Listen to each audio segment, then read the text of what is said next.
Hey, what's going on, everybody? And thanks for joining us again. We're live. Today's theme is run-ins with the law. We got it going every which way, starting with Joe Rogan reportedly preparing a lawsuit against MSNBC for $30 million because I guess they deceptively broadcasted him supporting Kamala Harris. And the next topic following that will be grade schools are locking up public school kids' cell phones and the upsides and downsides to that. I can't say I'm in favor of that, but you know, we'll get to it. And then wrapping up the whole episode, we're going to be talking about how the EU was warning Elon Musk and Trump of legal action if viewers are offended by their interview. And a lot of that stemming from new UK laws that are giving reprimand and sentence against those that that post offensive posts on social media. So we'll talk about where that line is and the impact it has. But without further ado, first let's introduce the Pickle Gallery, those hanging out with us in the wing. First, let's start off with Ricardo Wright from Just Another Day TV. Ricky, how you doing today?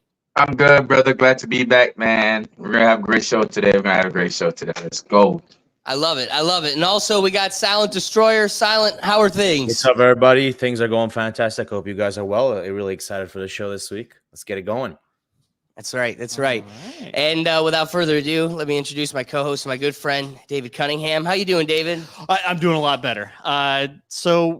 Last week was a rough week for me. There was several tornadoes that touched down over in Cleveland, and I was without power for like 4 days. And let me tell you what, that sucks.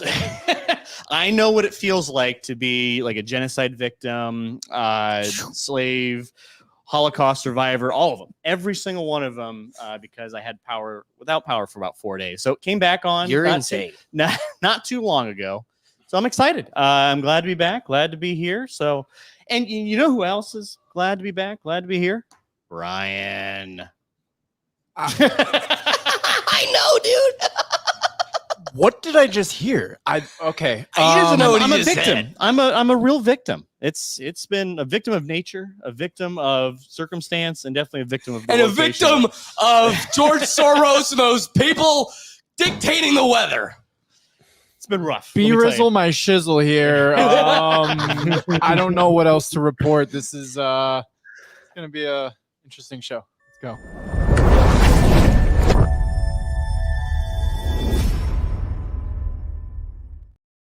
All right, so let's bring the Pickle Gallery back in here. We're going to be starting the episode off with a viewer submission. We've got somebody that submitted a topic they want us to dive into before we get into our main topics today. So, Brian, without further ado. Fellas, great show the last couple of weeks, but I have a question for this week's show. What do you guys think about the plane that went down in Brazil, killing all 7 or 8 cancer doctors? What do you guys think about that? So there's some really interesting circumstances surrounding this Brazilian plane. We had a weekend away for a golf tournament this weekend. When someone brought it up to me, I just was like, all right, I don't have time for more crazy stuff. So I didn't pay it much mind, but it's very peculiar. And before we really dive into the different wild angles to this, Brian, let's go to video 1 there. This is the event itself. So it literally drops, free falls from the sky. Here's another angle of it as well. I mean, normally you can guide it with its wings. So that the bizarre part is let's go to video 2 then as well. You don't normally just see a plane just drop like that. No. With no ability to guide itself and follow the momentum of, like, it's not even guided by its wings. I mean, the wreckage is crazy. Such a catastrophic failure for that to almost spin like a helicopter coming down. I'm actually pretty curious. If anyone who is an aviation expert in the comments, let us know exactly probably what happened here. My theory is like that tail, like the rudders on the end of planes, that probably just got locked in position, killed the engines, and just it's all bad news from there. See, from the limited knowledge I have of aviation, if everything's like straight, like the rudders on all the planes, you can kind of guide it a little bit and it's fine. But something like that, especially just dropping, weird, really weird. Well, and of course, the weirdness doesn't just stop there, David. It is perfectly so that 6 doctors that are major leaders in the field of cancer development or the cure for cancer happen to be on that plane. So people are quick to leap to conspiracies like, oh, look at it's the big pharma or the big medical mechanism that are trying to make money on treating you and not curing you, and they're stopping the doctors that are doing the thing in the. But here's the thing: the reality is, on a different side of the same coin is for the folks that are developing the science of creating the cure for cancer, right? You would imagine they're all cohorts. They all work together. They all kind of go places together. If there's a convention, they're probably together. And when they're developing and working on their science, they're definitely not apart. So it shouldn't also be a shock that they all were on a plane that reached tragedy. And it could have just been just as much circumstance and coincidence, but it feels nefarious because they're all together and it happened in this weird, tragic way. But I think the reality of it all is more likely than not, they're all traveling together because they work together. Maybe they're going to convention together, whatever the case may be. And there's just a technical failure. And here's the reality. For those that are like petrified of planes, I'm lucky, very fortunate that I traveled a lot at a very young age. So to me, a plane is no different than the car, if not more comfortable to me. And so for the folks that are afraid of traveling and flying on planes, you got to get out there. You got to experience this life. There's way too much you're missing out on. And statistically, it makes you crazy. You're statistically insane. Well, how can I get away with saying that? Because you are like 1,000 times more likely to die in your car that you get in every day than the one time you die in a plane. So I say that, look at the one tragic plane incident, and on that same day, there was probably 15,000 planes flying, at least. Oh my God, am I lowballing you big time? And you found the one this year. That's going to be the one. That's going to be the one that's on everybody's TikTok. That's going to be the one that we all talk about because planes are, quite frankly, the easiest or safest way of travel. And I think this is more of a tragic fluke. I mean, damn, the way it dropped, that tells me like, I don't know. Or do you have the ability to just hit that kill switch? What do you guys think? Pickle Gallery? If DJ Khaled can get over his fear of flying, so can you. That's all I have to say about fear of flying. Sorry, Ricky. Ain't the first time when there's like a lot of like where there's like lead scientists on planes going down. Ain't the first time. You know what I mean? I think even like the Malaysian, one of the like Asian flights, there were like leaders in some type of scientific. No. You're getting it confused. The Asian flights are getting lost in sky portals. They haven't been found yet, so therefore they're still lost. They are in the 7th dimension right now, and I don't think they're coming back. Me either. But like, hey, where's there's smoke, there's fire, man. I believe in coincidence, but like, come on now. Tell me where they were going, where that flight was supposed to land, and was there a convention? And you say also, they're probably working together. Maybe, but still, that plane seemed like it seized or something. It just shut down, EMP that bitch, and went down. I'm just like, I think we learned with the Boeing whistleblowers that killing someone via plane probably isn't the most efficient way to do it.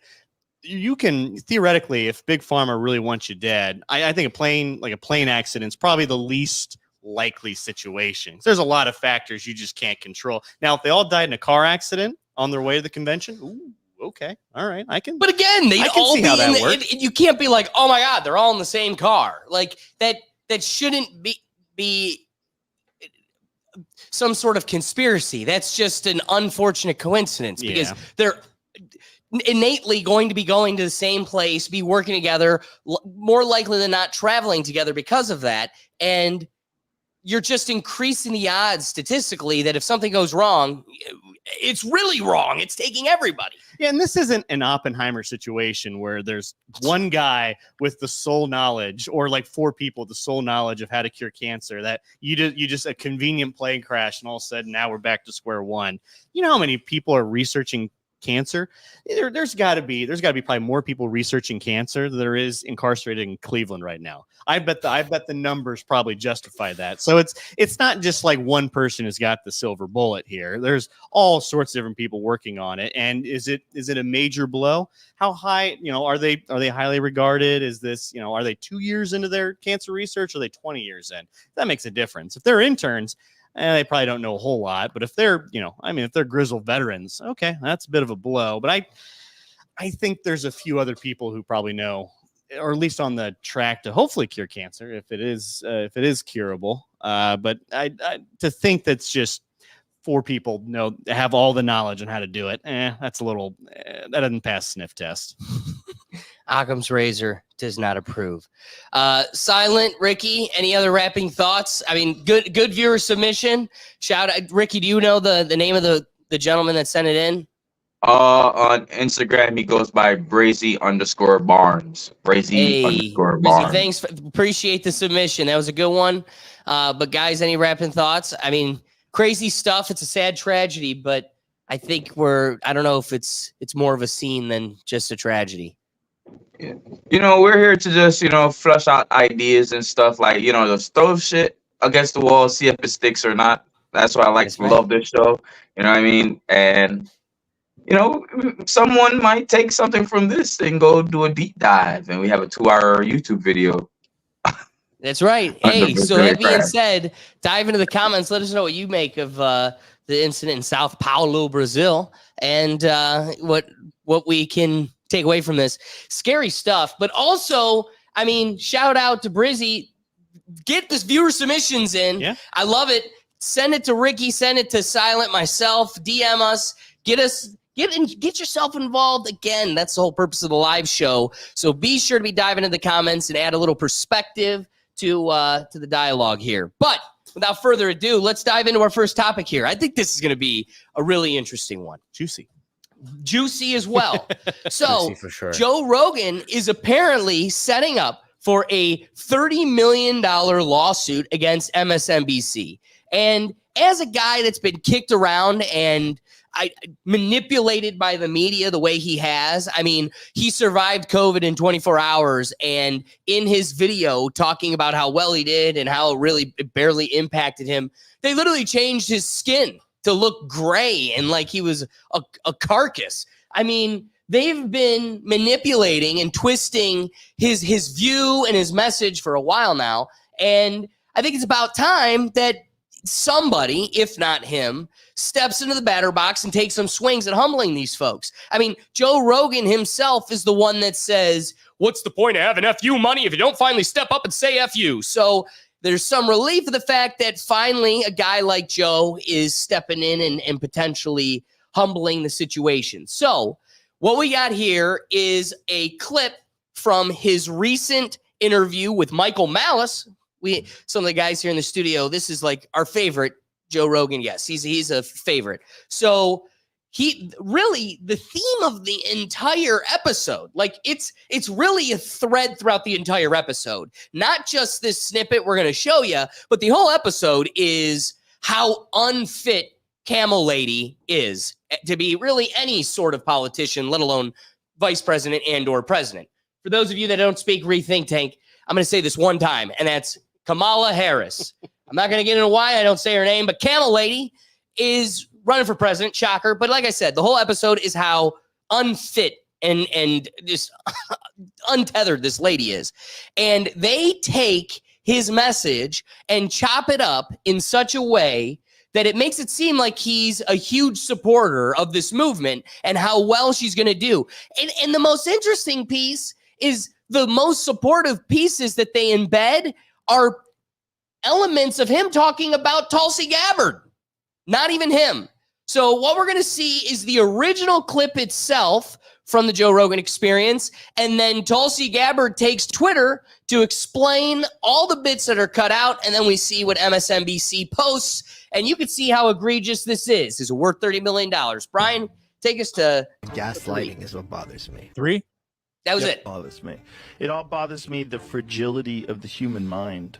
You know, that everybody forever was like, Kamala Harris is the worst vice president. She's the least popular vice president of all time. And then in a moment in time, all of a sudden she's our solution. She's our hero. Everybody's with her. All these social media posts about her. Try Googling a negative story on her. You won't find one. So, Ta-da! okay, you've got me started, Officer Harris. They've been doing this live for years. So in 2019, our pal Tulsi absolutely nuked her in that second debate. And Right. if you looked at charts at the time, she's kind of, Officer Harris is like doing okay. First debate, she comes out, Joe Biden, you're a racist. The Democrats were looking for an alternative to Bernie Sanders that wasn't Biden. She starts going up in the polls, right? Second debate comes out, Tulsi, being a good Hawaiian, knows how to roast the pig, just completely slams her. Not only that, she has no counterpunch. She goes on Anderson Cooper and she's like, well, I'm a top tier candidate, so of course people are going to take shots at me. That's her answer. She immediately starts going down in the polls. It's that day. You can see it on the chart I have on my Twitter. All the articles at the time that did an autopsy on Kamala Harris's failed campaign didn't mention Tulsi once. Yeah. It was BBC, LA Times, Reuters, New Yorker. A guy from the Washington Post just did a piece looking back on her campaign, didn't mention Tulsi either. Isn't that wild? They completely pretend it didn't happen. Well, it just shows you that what they're looking for is not what they say they're looking for. Yes. Because she is a strong woman. She is a person who served overseas twice. She in a medical unit, so she got to see people blown up by the war. She was a congresswoman for 8 years. Yeah. She is a person of color. She's everything you want. All those things you want. But And she's yet not- you don't want her. Because she's not for war. Yes. 'Cause Well, she's not she's from also Michigan. just not willing to play ball. There's a game that's being played. And if you're like, hey, you're not supposed to fucking move the ball. Like, oh, look at this bitch over here. Like, get out of here. You're going to fuck up our game. It's not real democracy. It's controlled parties. MSNBC was exposed today for yet another set of lies. They deceptively edited together this video of different Joe Rogan comments to make it appear that he was singing the praises of Kamala Harris. She's going to win. No, she's not. She can win. She is a strong woman. She is a person who served overseas twice. She in a medical unit. She was a congresswoman for 8 years. Yeah. She is a person of color. She's everything you want. She's going to win. No, she's not. She can win. They just want no Trump, no matter what. I mean, okay, before I kind of dive into it, let me get your guys' thoughts. So we see a lot of Joe Rogan taken out of context or at least interpreted a little differently. This one's one of the very blatant ones. They just either someone wasn't paying attention or they deceptively just put it together like, oh, this no way is the biggest podcast in the world. Someone's going to be able to parse through those notes and go, hey, wait a minute. He didn't say that. That's not what he meant. The hubris of MSNBC to go through that.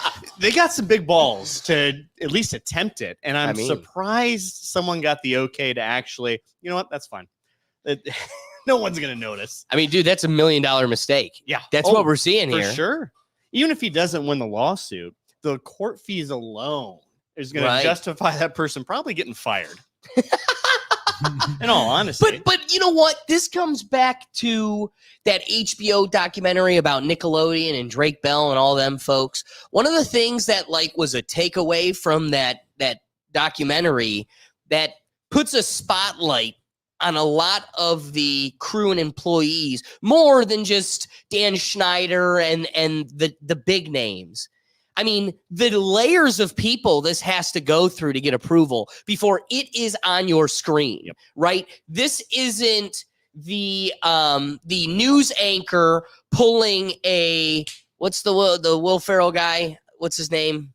Anchorman. Yeah, this isn't yes, Ron and Burgundy. this isn't your anchorman taking a Ron Burgundy moment and going, "Go F yourself, San Diego," like going off script on a live show. Yeah. That's not what this is. This was a bit that somebody put together, and for it to make it to the producer's chair, for them to hit play and embed it in the episode, that has to go through layers of approval. So one guy, I don't think is getting fired. I think it's the mechanism itself that's going to get a slap on the hand because they've got such deep pockets. And truthfully, they know you guys remember the SpongeBob episode when Plankton got buckets on all these dunces' heads and just like made them chum bucket zombies? Like, everybody loves my cheeseburgers because they wear the damn bucket.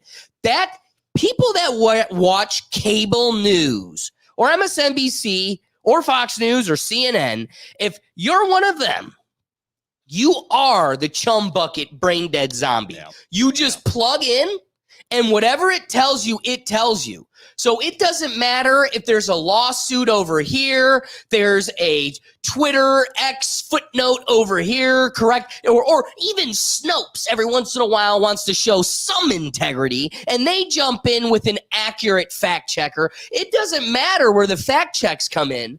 Truthfully, more than anything, what's better? This is why legal pursuits like this by people that have FU money, Joe Rogan, why it's so important is because not only can you get your $30 million bag and correct them where it hurts, but you can also do things like injunctions, forcing them to, because here's the problem. You have folks like CNN and other newscasts that totally say they're bullshit.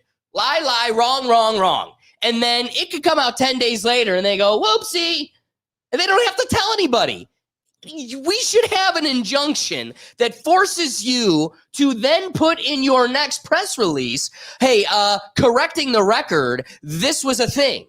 Like when I do my podcast, the podcast itself, if there is something where because that's like done on the spot. Or if we really haven't had it present itself in this live show, but if it happened, the next episode, we're going to go, hey, this is what was wrong. We want to correct the record. The fact that there's none of that there's none of like, well, okay, I don't care that you paid $30 million as you collect $10 billion this month. Like, I'd rather, because getting back to the point, the person that it actually had its effect on, the brain dead zombie that just consumes, they don't follow these stories. No. Big Brother just tells them Joe Rogan bad. Joe Rogan like Kamala. Joe Rogan like Camel Lady. And then they're like, oh my God, Joe Rogan like Camel Lady. And then it doesn't matter where else the record is corrected.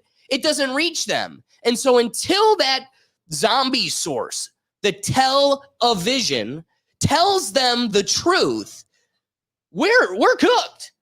I don't know. Pickle Gallery, what are your thoughts? Go, Ricky. Oh, go ahead, Ricky. Yep. I feel like it's about damn time. Like the big media need to start being accountable, because when they do retract a story, no one hears it. Charlemagne the God says the lie is more entertaining, but no one really gives a fuck about the truth because the lie is more entertaining. So no one's gonna go dig up the truth. They just see what they see, as you said, and run with it. So right. I love that Joe is using his FU money to be like, all right, sick of y'all, cut it. You know what I mean? Don't even put me on y'all platforms anymore. I wish, like, if they come to a settlement, they just put that in there. Like, don't even put me on y'all platforms anymore. Just leave me out of y'all bullshit. No, I appreciate it. Sam, what do you think? You're muted. Oh, you're muted. Oh, Hold on. That's a big faux pas. now you're Okay. good. You're good. Okay, back at it. Let's I talk agree with about Ricky. I totally love that Joe Rogan is using his FU money to arm wrestle with MSNBC. Whether he wins or loses is irrelevant because 30 million is nothing for them, and they're not even going to pay it anyways. They have media insurance that's going to pay it, regardless of if they win or lose. But I agree in that it sends a message to these big media companies like, hey, if you guys want to, post some bullshit and edit clips out of context, guess what? I'm gonna put you in a hot seat, and then you're gonna have to defend yourself of why you did that. So hopefully that teaches them to cut the bullshit and to not do it again. Now, will I think it will happen again? Of course it will, right? Just like what Ricky said, like people just love negativity. People just love out of context stories. Even if they're right, even if they're wrong, people don't care because people are going to consume it anyways and probably forget about it in the next 10 minutes. You're 100% right. So regardless of whether the story is actually true or not, it's irrelevant because at the end of the day, the information being delivered to those people directly through these channels is just going to be consumed and forgotten, regardless of what it is or whether it's correct or incorrect. But again, I'm glad to see Joe Rogan like stand up for himself and probably stand up for people that wouldn't be able to arm wrestle with MSNBC. I can appreciate that. Yeah. What are your thoughts on all this? Well, does this not help Joe Rogan a little bit? Does he not encourage this a little bit more? Because you're thinking all that. So this is all like, is the MSNBC viewer really going to be swayed by what Joe Rogan thinks or doesn't think? No, probably not. Is the Joe Rogan viewer going to be swayed by whatever MSNBC says about Joe Rogan? Probably not. So there's this like weird gap that I'm thinking about where all this is just like media story. So now you get you get someone who's probably like me. I sometimes I'll listen to Joe Rogan. It's like a really big episode. You get somebody in there. Oh, there's a controversy. He's been taken out of context. Oh, he's suing. Well, let me listen to that episode. Let me listen to media around it. Does that not just benefit everybody? So, yeah. So the more we just have this circle of, we just kind of circle jerk this thing around with everybody, with all these media corporations, is that not a benefit to everyone who's involved? And do they not want it a little bit more? So is this lawsuit? Let's just assume it's a true lawsuit, and everyone kind of benefits from the media attention from it. So MSNBC viewers, they kind of locked in, like, no. It was taken out of context, and they start, spouting things on social media, get that engagement. Joe Rogan viewers, oh my God, why is the corporate media, what the hell are they doing? They start spouting things, they start creating engagement on social media, and it just makes everyone more profitable all at the same time. While like news, like the like the real romantic story of like journalism, news, and how we parse through information is just crumbling because of the result of all, the attention economy.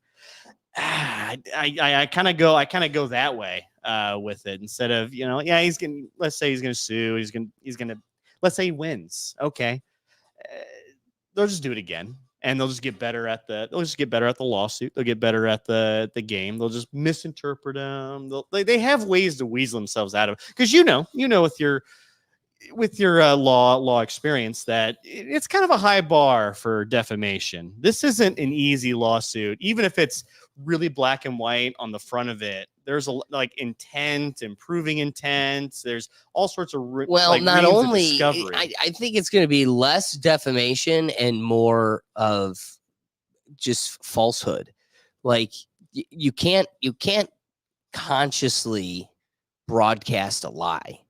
Especially there's like integrity laws for journalists. The problem is there's no damn integrity in journalism anymore, and we forgot that those laws exist. Yeah. Isn't it all relative too? So if everyone's doing the same thing, exactly. law kind of bases things on relativity to itself. So and they all claim, just like we saw with Tucker Carlson, Bill O'Reilly, they're entertainment, they're entertainers. They're not actually news people. News people are on your 11 o'clock, your local channels. Here, this is all entertainment.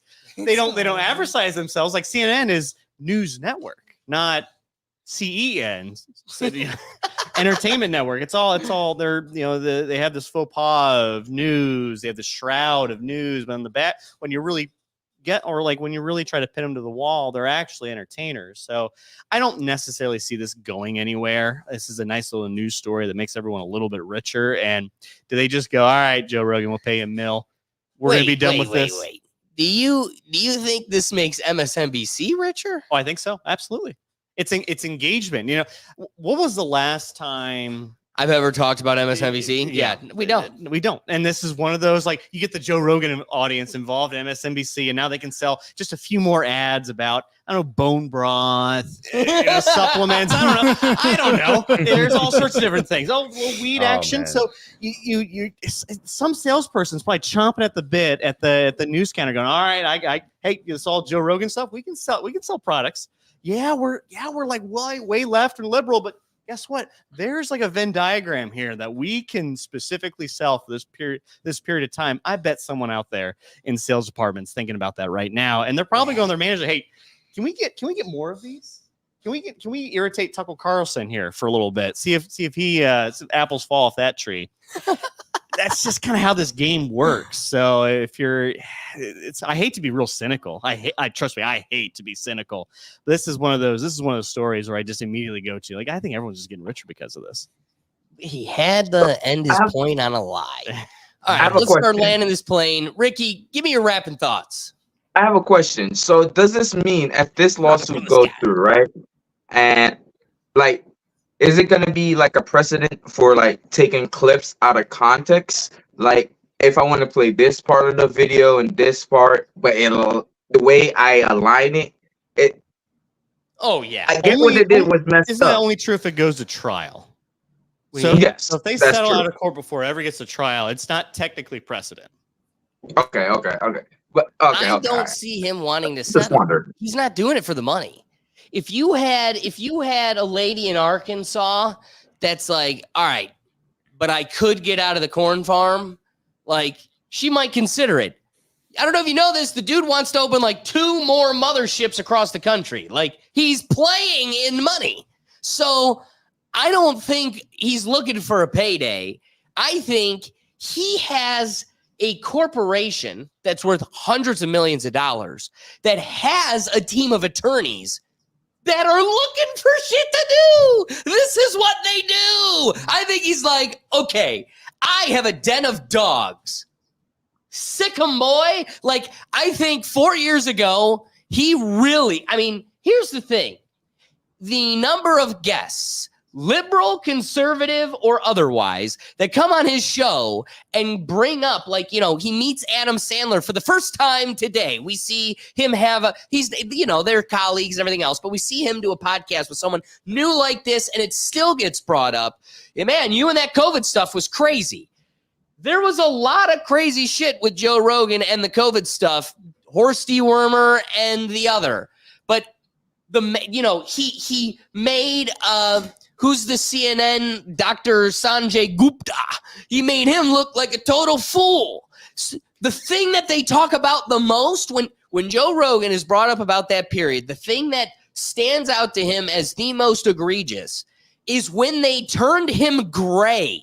He literally he had COVID, 24 hours is on a run in the mountains and is like, I'm kicking ass. Get out there and kick ass. If you were healthy, you wouldn't need a cheeseburger for a vaccine. You would just be healthy. And then they were like, make him gray. And I think ever since then, you've gotten a different Joe Rogan. You got a Joe Rogan that's ready to attack. And he has a team that is paid and only purpose is to do that. It's to protect the brand, the show. Don't let people infringe on the trademark and protect our brand. But also humble a couple news networks when they do things like this, as I've experienced in the past. I'm going to just wrap my thought up and we'll give it to you guys again. My last piece is this. It is egregious and criminal how the person they shower the broadcast of compliments with is a dialogue about Tulsi Gabbard. The oxymoron reflected in that is cannot be overlooked. Tulsi Gabbard is the reason Camel Lady had to remove herself from the presidential election the first time. Just wrecked her. Wrecked her not because she's some superhero, which she is. She wrecked her because she just knew the facts, and the facts alone bring the house of cards that is Camel Lady to the ground. So they go, all right, we're going to remove her, and then we're going to force her down their throats when they have no choice. You don't get to pick the vice president. You just kind of pick the president, tolerate with the vice president. You know, I saw today, and if I didn't have to worry about algorithms and videos pulling down, I would have played it. But it's funny how a 2020 Trump election video hits a lot different this year. The video is kids trick-or-treating at some person's house. It's an October election video. And Biden, it's all these kids trick-or-treating and like a 20-year-old in a Biden mask trick-or-treating. And they're like, hey, aren't you a little old to be doing this? And the person doesn't say anything. And they're like, hey, you know, this is for kids. You should get out of here. And the person just takes the candy out of their hands, dumps it in their bag, rips off the mask, and it's Kamala Harris. And the campaign ad is, don't let them trick you. Know who you're really voting for. And boop, skippity boop, look at where we're at. The whole shebang. Just like Indiana Jones, we're just sitting there trying to switch the sandbag for the gold, and we still get the boulder. See how this works? We still lose. So my wrapping point is, notice the real Trojan or the Trojan horse that they have to hide in. The true Democrat, the true female leader we should all be praising and calling for, they have shunned from politics. They have cut out, because even as Joe Rogan said, she doesn't play ball. And that's because she stands for the people and not the machine. So what do you want? We all laughed. Go back and watch it. We all laugh when they clip the Joe Rogan piece of him saying she has military background. Camel Lady don't have no military background. What are you doing? That's literally Tulsi Gabbard. So what makes her so great? You have a politician that has served the country, knows the sacrifice, knows what is at stake when we take your sons and daughters and throw them in foreign wars. Her stand against that makes her an enemy of the thing that we blindly entrust.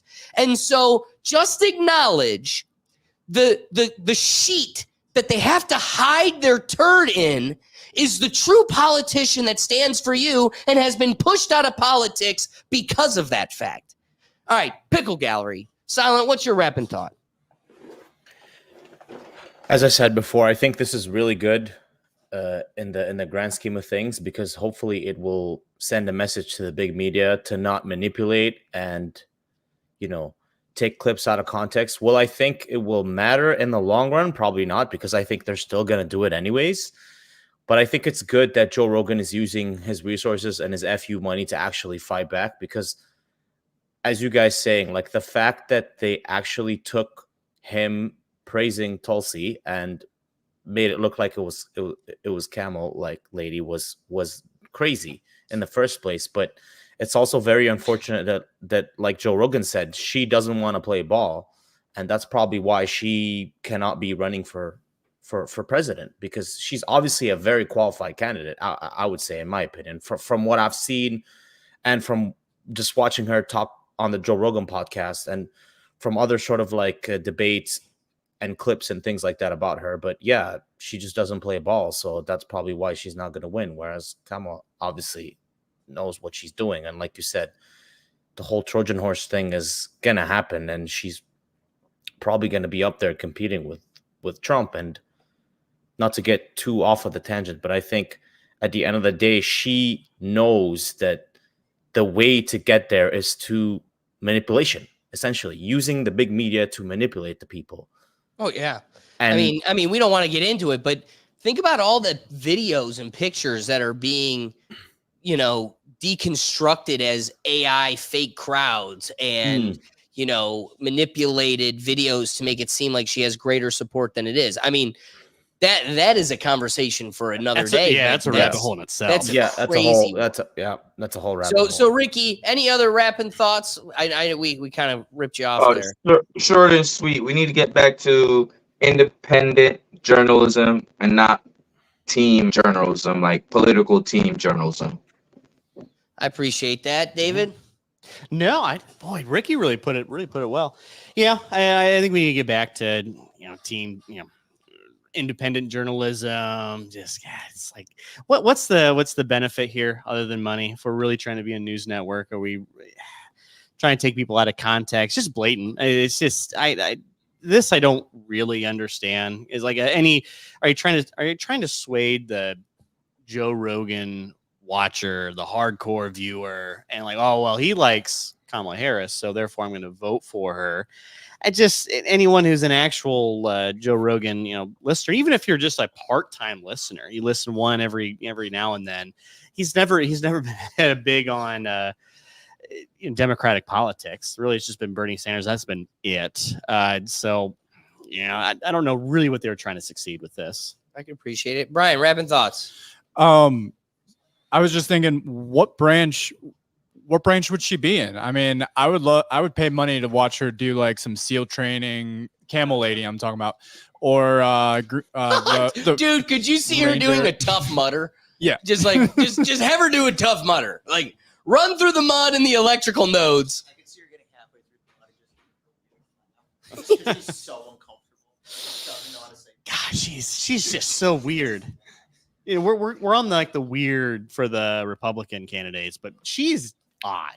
Just the way just that cackle, that laugh. I think the word you're looking for is psychopath. Probably. Well, they all are. Every single one of them are. Let's not kid ourselves here. JD Vance is also not of the but of you know sound what? mind. Okay, he's kooky. They're all weird. They're all sure. weird.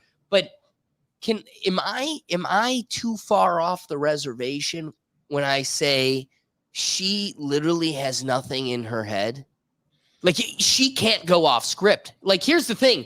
You could catch here. Let's say you caught me in a compromised state. It's like 7 a.m. We're at an Airbnb with a bunch of friends on vacation, and I'm like going to get coffee at a deli. If you grabbed me, I wouldn't need my notes. Like what you're getting is what you're getting. This is me. Did you know nobody wrote a script for us before this show? No. So like I would probably give you the same thing today as I would in the middle of the night when I go to take the morning dump. Or it is what it is. But what's crazy is you can never catch her on her game. Airhead feels like it's giving her too much. I don't even think there's air. Nothing is a philosophical concept that I think she answers. You spent anywhere from like 6 to 4 years basically reciting the same notes, the same topics. They have not gone off script as far as their platform, their position. Maybe you might be able to catch her on a gotcha with like Israel and Palestine. But that's about it. Everything else has been by the book Democrat Party. And to not get like a genuine answer, not to get any sort of what's your favorite real Kamala Harris moment when she just acts like a regular person and not even Joe Biden's got a couple of those. We going for FOMO, yeah. It's just where is that moment? It's also fake, and I think we would go back to the Joe Rogan clip. He put it best. There's no one thought she was anything at all. Had to go out of her own primary in her own state. Didn't even take it to the vote. Didn't even get a single vote cast her name within the primary. And then all of a sudden, we just went from the lowest rated vice president ever to, oh, you know what? Hey, she's the savior of all of us. What? It's like her. She's on Time Magazine now. Yeah, I'm just not buying it. And I don't think they could handle the whole assassination attempt for a whole cycle. They had to do something crazy to just get in the news cycle. And in fairness, she's they've woman done of the year or person of the year. Is that what it is? Or she's just on Time Magazine? No. Just a puff piece. Just a Time Magazine puff piece. Yeah. They put out there. Yeah. Whoa. And like 3 months ago, lowest rated VP of all time, and now you're on Time magazine looking like the opportunistic leader of this country, and it's like you are completely like put into that It doesn't make sense. Too much. There's too much contrast. You're not. It doesn't pass the sniff test. All right, we need to land the Brazilian plane, but I can't help but bring up one last time. All right. Okay, there is a crazy thing going on with the Democrat Party, and it is the falsification of realities. Like, they are just creating realities. I love like the Project 2020 or 25 crap. Yeah. They're doing this thing. The bad guys are doing Project 2025, and we really don't know what Project 25 is, but we know it's bad. And then you go ask all the bad guys, and the bad guys are like, we've never heard of this in our life. Every person with a red hat's like, I don't know what you're talking about. I don't know what you're talking about. That's the craziest thing I've ever heard. That's the worst Trump impression I could do, but I tried. Yeah, it was bad. But it's funny that they make something like that up. Like, you know, of course they peddle that they're weird, that the red hat people are weird. But the one that's got me going now is they literally created the border czar. They do did. this thing, and then they go and scrub the internet of them ever saying the border czar, and they're like, Donald Trump and his crazy folks are out here calling her the border czar and saying we said it, we never said it, she's never been the border czar. Imagine being so much of a failure at your job. Like let's say you're supposed to be the first baseman, and then they do all these you know, billboards, the best first baseman, and you can't catch the ball to save your life. And then they're like, never was a first baseman. Everybody that says they're a first baseman is making it up. It's a big conspiracy. They're crazy. It's like, you made this up. You had to come up with a catchy enough name like Border Czar that it's a name that we're not going to forget. If you started calling me anything czar, we're not in Russia. That's going to stand out. I don't know. Yeah, that one was odd. Or also my other favorite when we went with Ultra MAGA. Remember that? they at that time point they were doing a bunch of just different things. And this was year one. I think year one or year two in the presidency where they knew he's going to be the front runner. So we're just our whole presidency. Every time we're on cameras, just like, well, this guy sucks, and we're just going to say it over and over and over again, and just hope you guys hope it gets better with the economy. Oh my God, this is awful. Brian, wrapping thoughts. Take this plane down. If we can't get Catcher on her game talking to the American people, how do we expect her to talk to leaders of other countries? Well, good question, Brian. I've got the answer. Her and the dead guy are not the ones talking to the other countries. It's the folks that we don't vote for. My car is going to run into a tree on the way home today. Say it ain't Whoopsies. Whoops. Now another plane crashed, I bet. Here comes the car crash. so weird. Wild stuff. All right, let's transition to another path here. Still on the authoritarian train, though. It never stops. Chugga, chugga, choo, choo. All right, going to the next topic. Public schools are enforcing not only, okay, I could get behind a no tolerance enforcement rule for cell phones, but you're just not going to get me behind locking them in the lock bags. Brian, drop us video one first. Governor DeWine here in Ohio, he passed House Bill 250 requiring public schools to declare a cell phone policy. Broad consensus today that cell phones in school are not good. Yeah, okay. They're not good. Okay. That's one aspect to it, Brian. If you could go to the next video here, just as I kind of introduce the piece here. But what they're doing now is they're requiring kids to lock in their cell phones in these, you know, you've probably seen them at concerts and comedy shows more than anything. And it's to lock the kids' cell phones. And at the end of the day, you could go up to the magnet, which unlocks the phones and you'd be able to access it. Of course, if you needed to get access to it during the school day, you'd be able to go to a teacher or a staff and they'd be able to get you your phone. But under circumstances, and that's if Big Brother tells you okay. So I love the pursuit of the boomers and the small geezers like DeWine. But the truth is, what happened to just having rules? Okay. So you're telling me the kids with free will that are going to your premise for education under their free will, we're going to make this even more authoritarian, not just have rules, but then we're going to lock away their cell phones. My problem with that is cell phones have become a tool for accountability. It has allowed students to catch teachers acting wild.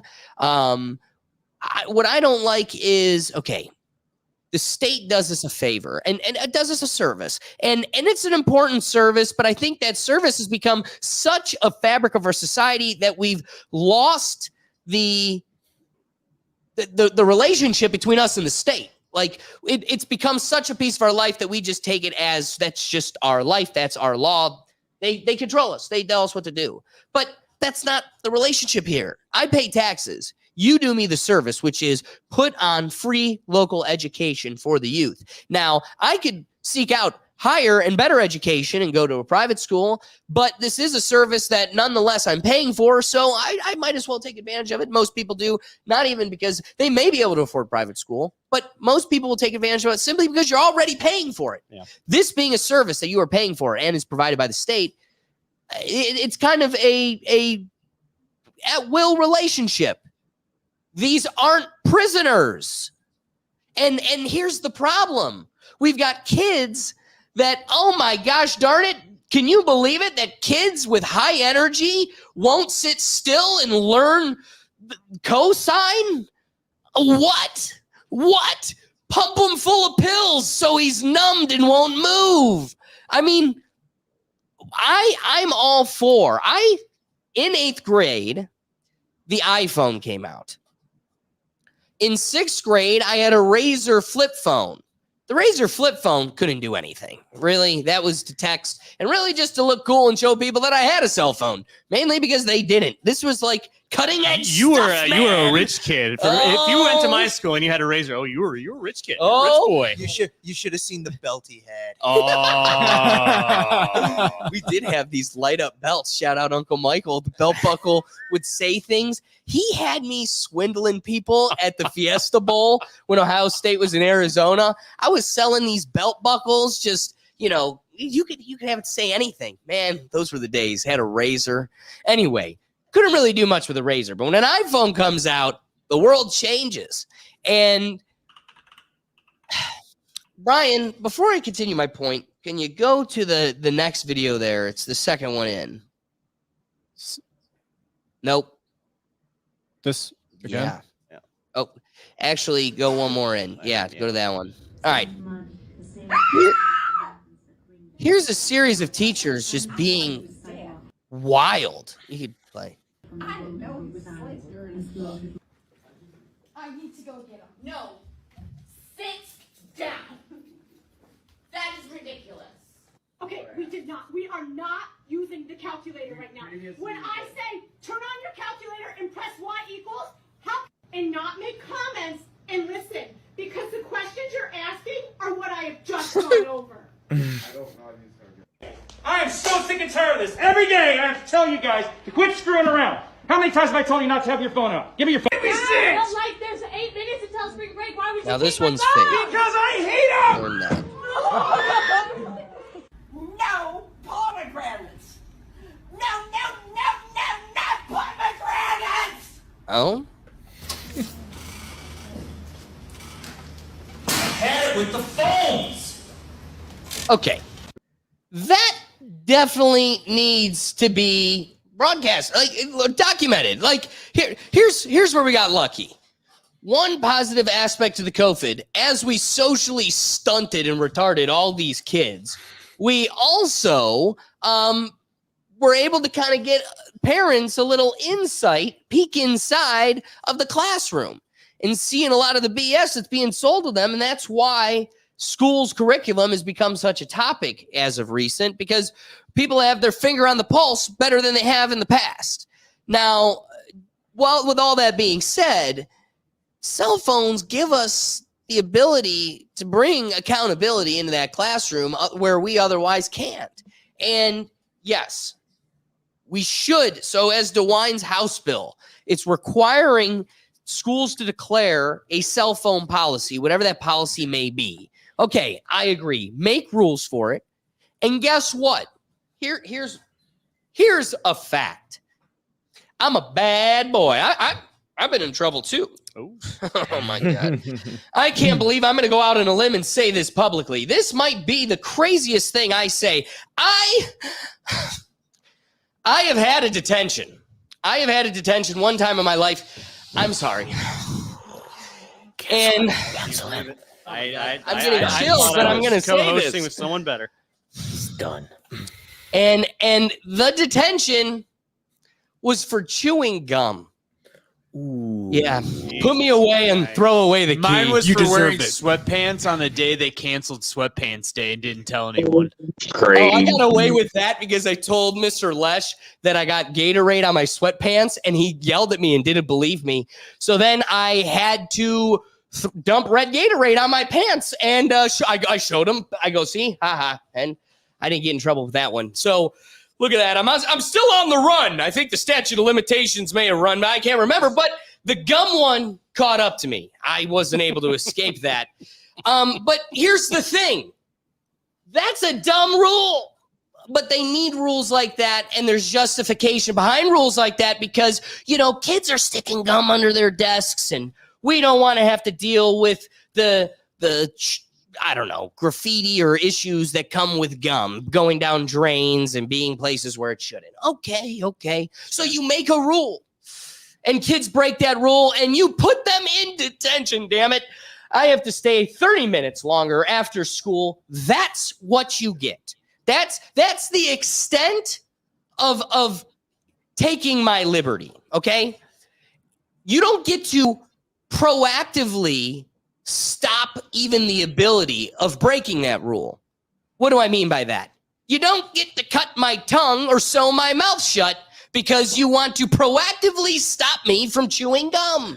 So if the rule is no cell phones and you want to stop me from having a cell phone at school, if that same thing is a tool to keep in contact with my parents in a liberty world, a world with preserved liberty where I am only at this building for my free will, and if I need to contact my mother because someone diddled me, or I'm not having a good time, or I'm injured, or I need my mommy, I should always have that ability. And secondly, if your teachers are in fact wildin', let me repeat that. If there are periods in time where a teacher be wildin' once, I get to have the ability to catch it anytime.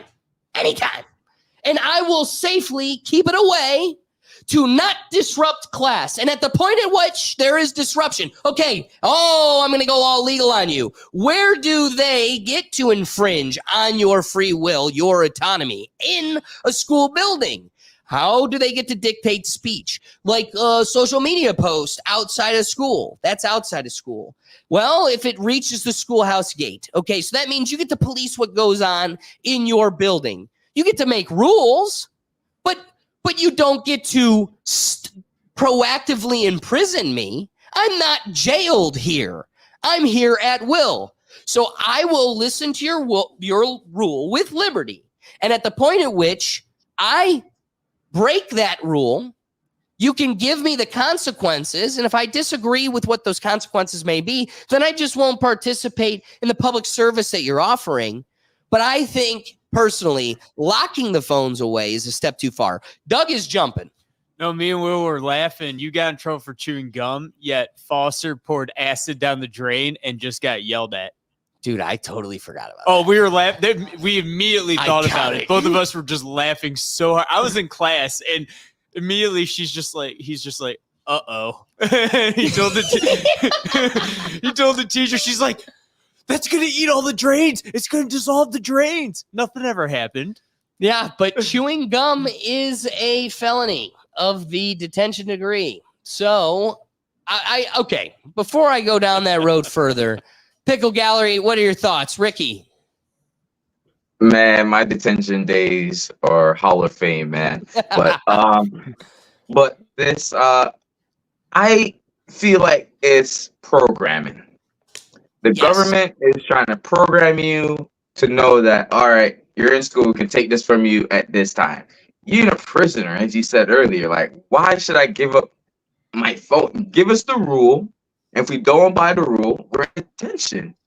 Don't try to program me like, oh, I come to this building, you're taking my cell phone. Like, it's a cell phone is an extension of everybody's body nowadays. Like, Right. you know what I mean? That's your bank account. That's all yours. Everything is on your phone. Your backup password. And I'm not even a parent yet, so I can't even put like if a parent say want to shoot their kid a quick text, I'm coming to get you. Something just happened. I gotta go through the school. Why can't I just shoot my kid a text, even though they're not supposed to have it during class? But it's for emergencies during this time span. Like, you're at school, it's for emergencies. You and parents are supposed to raise their kids like, you obey the rules during this time span. You don't be on your phone or shut the shit down as a parent where you can be in contact with only you and the kid. They've been doing that since the dawn of time when phones enter school. You set the time limit. But government overreach, this is an overreach now. Telling people, because it's just to start with a school, when they become 18, it's going to be a new law that goes in existence, and they're already programmed. See, oh, they can just tell me what to do, and I'm okay with it. It's not okay. It's not all right. Fuck them. No, there's truth. Silent, what are you thinking? I think that this is absolutely the most incorrect, extreme way to fix this problem.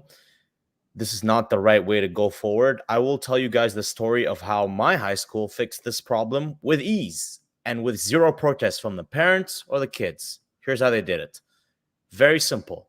The second you enter the classroom, and there was only some teachers that participated in this, by the way. A lot of them still didn't care that kids were on the phone, and they just would tell them, hey, get off your phone. And then most of the time the kid would get off the phone. And if he doesn't, then it would get taken away, and then it would be given back to him at the end of the class. So a lot of our teachers, when you would walk in, you had a choice, right? You had a very simple choice. If you turn off your phone and you put the phone in the box in the beginning of class, right as you walk in before class starts, no, just a box, just an open box, like a cardboard box, right? You would get 5% of your grade automatically just by doing that every single time. Oh, I hate that. Right? But here's the thing. You hate that, right? But I actually love that. But you need to remember, you need to remember before this, this is BBM, right? People were on their Blackberries. Everybody was bidding, texting and pinging each other. But after they introduced this rule, we had zero disruptions, right? Almost everybody just listened, got their 5%, and they were incentivized to do that. And it worked. We had no disturbances in the class. Everybody learned, everybody paid attention. And everybody that participated, there were like a few people that didn't. Okay, got and real 5% quick, of their grade. So you know? let's just say 5% of my grade is mandatory phone in box. But my teacher has a rod up her ass every time somebody talks about a pomegranate. Pomegranate! I said no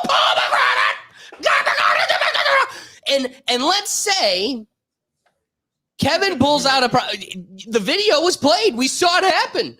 So if you have Kevin pull out a pomegranate again, and she just snaps, the pomegranate. If I don't have the ability to catch her backhanding Kevin, for the sake of, even if I got everything turned in and did 100%, I still get 90% of my grade. Because that I just want to catch the teacher screaming about pomegranate in the off chance she snaps. And or I need to get picked up after football practice and I need to text my dad. Like, I'm sorry. This is a tool. Like Ricky said, this is an extension of my life. I think the manipulation with my grade is so much more severe. Oh my God. I'm sitting here having a temper tantrum over lock bags. If you made me do it for the sake of my grade, okay, I'm going to give this point, and then we should all just give our wrapping thoughts. If you were to walk up to me and say, in your world now, you are stuck with you're 14 and you got to put your phone in a lock bag. I'll go 16, just so some of the dorks on the internet don't go like, oh my God, what 14-year-old needs their phone? All right, 16 years old. I'm approached with this new rule saying you got to put it in the bag. I'm probably looking at my dad and going, Dad, I'm not putting it in the bag. Like, I'm going to say I don't have a cell phone. And so then that comes back on the school. What's your position with a kid that doesn't have a cell phone? Now you're going to get in that self-righteous position where there's nobody that doesn't have a cell phone today. I don't believe you. And so then the question begs, what are the repercussions for a student that gets caught with a phone not in a lock bag? Is it they just get put in a lock bag? If you start impacting my grade silent, I'm going to go crazy and not in a healthy way. But that's where I'm saying, look, I'm gonna have to. Sorry, I don't mind if the school implements what they're implementing. It's just the simple fact it's the government forcing the school to implement something. Like, I'm pretty sure schools been implementing stop phone, like, different ways to stop kids using phones. But why does the government has to come into it? Like, put a law less to the government and, more just the individual schools' policies for now. But, I mean, Silent, what were you going to say? I just wanted to make it clear this was not like a hardcore rule by our school. This was negotiated by all the students and our teacher. And we all kind of like agreed that if we were to do this, there will be less disturbances in the classroom. And on the plus side, you would get 5% of your grade, right? And I have a communist question. Was the classroom democracy, not communism? That's communism. Was the classroom really that negatively impacted, Silent? See, here's the thing. It was, right? Like, this was a problem. So the solution to it was that we tied people's inability to get off their crackberries into their grade, and it worked. Like I said, this worked. No one complained. Silent, no one really who's protested. texting you in class? Right? Well, not me, because... okay, so how's it impacting your school experience? Well, I'm going to tell you.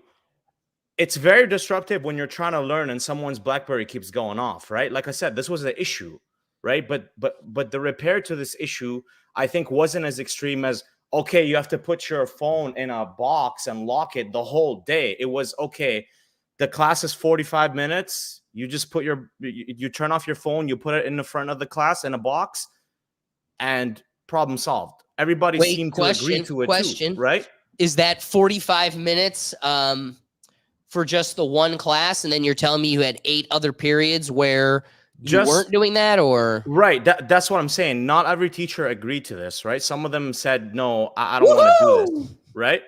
And guess a couple what? Of libertarians still hanging on there. And guess what? In those classes, we had a lot more disturbances than in that one class that did this, right? My point is the reason I bring this up is if you are going to go to extremes, which this school clearly has, right? There are ways to go through extremes where it benefits the students too via their love that grades. point. You know what I mean? Like, love that point. And that's why I think like it worked for that one particular class. It worked. Students cooperated. Everybody agreed we're going to do it. And we did it, But to go to an extreme like that to where, okay, you got to like the second you walk in the building, your phone is locked in and that's it. You can't access it. I think that's way too extreme. But if we're gonna, so my point is, go ahead, please. My point is, there are ways to do this in an extreme manner, but there are also ways to do it where you get an incentive as a student in participating in this. Keep in mind, this was optional. You did not have to do this. No, I very much appreciate that. The highlight from your point, the takeaway is that there's an acknowledgement that this is an extreme, but it is. To do an extreme in a healthy way. Yes. Again, let's just say your teacher starts going postal. I don't think you have a chance to run to the front of the room and grab your cell phone. Still think you're cooked. Yeah, this was 2010 though. Keep in mind, this was pre-social hey, media. This at was least you're still pre cell phones having high quality cameras that can capture and record things, right? So that's probably why it worked back then. But I'm sure now something like that won't work. But I'm saying it's less extreme than locking your phone up all day. 100%. You know what I mean? So, totally agree. Doug, you're over there itching. What you got for me? Well, dude, I don't get why schools just don't go the opposite route and embrace it and use it for like in schools. Like in college, we would use our phones like, well, there's 100 people in a room. So it was part of our attendance points as well. We'd answer questions throughout the class. Like, all right, now pull out your phone, go to open the app and answer, these questions. And then we, the quizzes, get points on like, there's ways to include the phone so that way they're not using it for that stuff and using it for like school stuff too. Like you can kind of include it in the classrooms a little bit now and then. You don't have to go to this extreme. I mean, there's truth too. I mean, there's a lot of truth to that. But again, that takes a creative mind that takes the ability to, make fruits with what you're provided, and those that can't do teach. So we're just kind of dealing with a half deck, and we got to be happy with what we got. Damn it, Doug, stop expecting more out of them. David, wrapping thoughts. All right. So I think this is probably going to be unpopular here for the rest of the room. I think this policy is probably an elegant solution to a growing issue. So this is in relation to high school education that children are forced into. There isn't I think the difference between this and college and other post-secondary education is the government is requiring you to be here in some way, shape, or form. Either you got to be in the classroom, you got to be homeschooled, you got to do something. And there is you can't go around it. So you're forced to be there. So that means I'm not in jail. Well, I'm not in jail. Well, you don't quite have the same rights. But again, man, I wish I had it prepared. But if you've seen the videos or the collages of classrooms, how they look like, community rooms in jails. If you look at the cafeterias, how they look like cafeterias in jails, how the lunches look like lunches in jail. Everything about it is to simulate the I guess sterilization and I don't know the implication. We'll go sunny in Philadelphia. And I think there's a couple ways around that. So, because it's the tax, so we can't have two things at once. You can't have beautiful architecturally designed schools that really embrace kind of the cultural community and real arts culture of environmental learning, and at the same time be cheap. Those two things don't go in contrast. Yes, somehow we are. But we bitch about, shit's too damn expensive. We're spending too much of our taxpayer dollars. Jails, no one wants to pass a levy. Yeah, jails are actually quite an efficient way to build buildings and are pretty cheap. And because it's on our dime, because we kind of bitch, and we don't want these. Colleges, a lot different. Because it's not just on the taxpayer dime. There's a lot of different mechanisms in which funding, if you got a football team, you get a little extra funding from the football team. If you got, you have these tuitions, we bitch about college tuitions. Part of that is just because, government's writing a blank check, but also they're encouraging people to come here. With school, you're locked in. Oh, I'm coming. You can't just pick up and choose a different school. Don't come. Oh, I'm if you want to. So the cell phones are going to be a bit of an issue. And I think everyone in this room and everyone in the Pickle Galley can probably agree, your child's in school, you want them paying the fuck attention. You want them learning, and not every teacher is doing, going off the rails, being crazy. They're usually triggered by a certain student that really knows how to press their buttons. And a lot of these clips that we see are, I think, taken out of context. It's not like, it's like the police officer that you get the one bad day of the police officer, but no, he's triggered by the same person over and over and over until he snaps. Well, we're getting a lot of snaps. Makes for good content. Makes for it makes for a viral moment. But for a learning environment, you're just trying to learn how the government works. And some kid's like, I don't give a fuck. I don't care. I want to bother the class because I think it's fun. I want to avoid that. And I think we can all agree here. We want our children to at least be educated in a normal sense. Wait, This time isn't out. what- Boo, bad point, All right. point. What makes it a bad point? That kid's going to disrupt class no matter what. So like you're locking away my sister and I, every time we'd go to a restaurant, strangers would come up to us, right? When we were like 5, 6, 7, my sister's 3 years younger than me, they'd come up to us and strangers would come up to us and go, "Your kids are so well behaved. Oh my God." And I just thought that was life. I just kind of thought that's what everybody experienced until I learned you're all monsters. And that's the fact. And so we stand out. And so I'm saying if you've got a kid that can keep their iPhone in their pocket and sits there and wants to engage in class and continues to work the muscle that is their brain and is a sophisticated member of the growing future society, how dare you lock their phone up when there is a menace that is going to be a wreckage to that classroom, regardless of the tool they use? So I'm going to be honest with you. I trailed off there a minute. I don't even know how you said they would use their cell phone to disrupt it, because in my opinion, that's a moot point.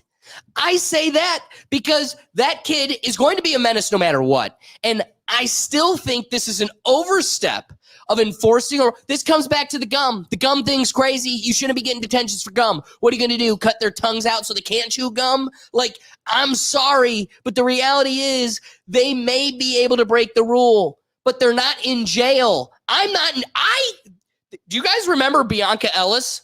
The crazy bitch that just walked up and stabbed a child in the neck at Giant Eagle? Oh, yeah. The girl in Cleveland that's kind of got a record of doing that. You understand we're in a free world. Like, she has the ability to just walk up and do that. Then the rules are applied. Like, bad. And we put you in a cage. Or you're driving to work. You know, at any moment, you do have the free will to just go, oop, and just go right into the other lane.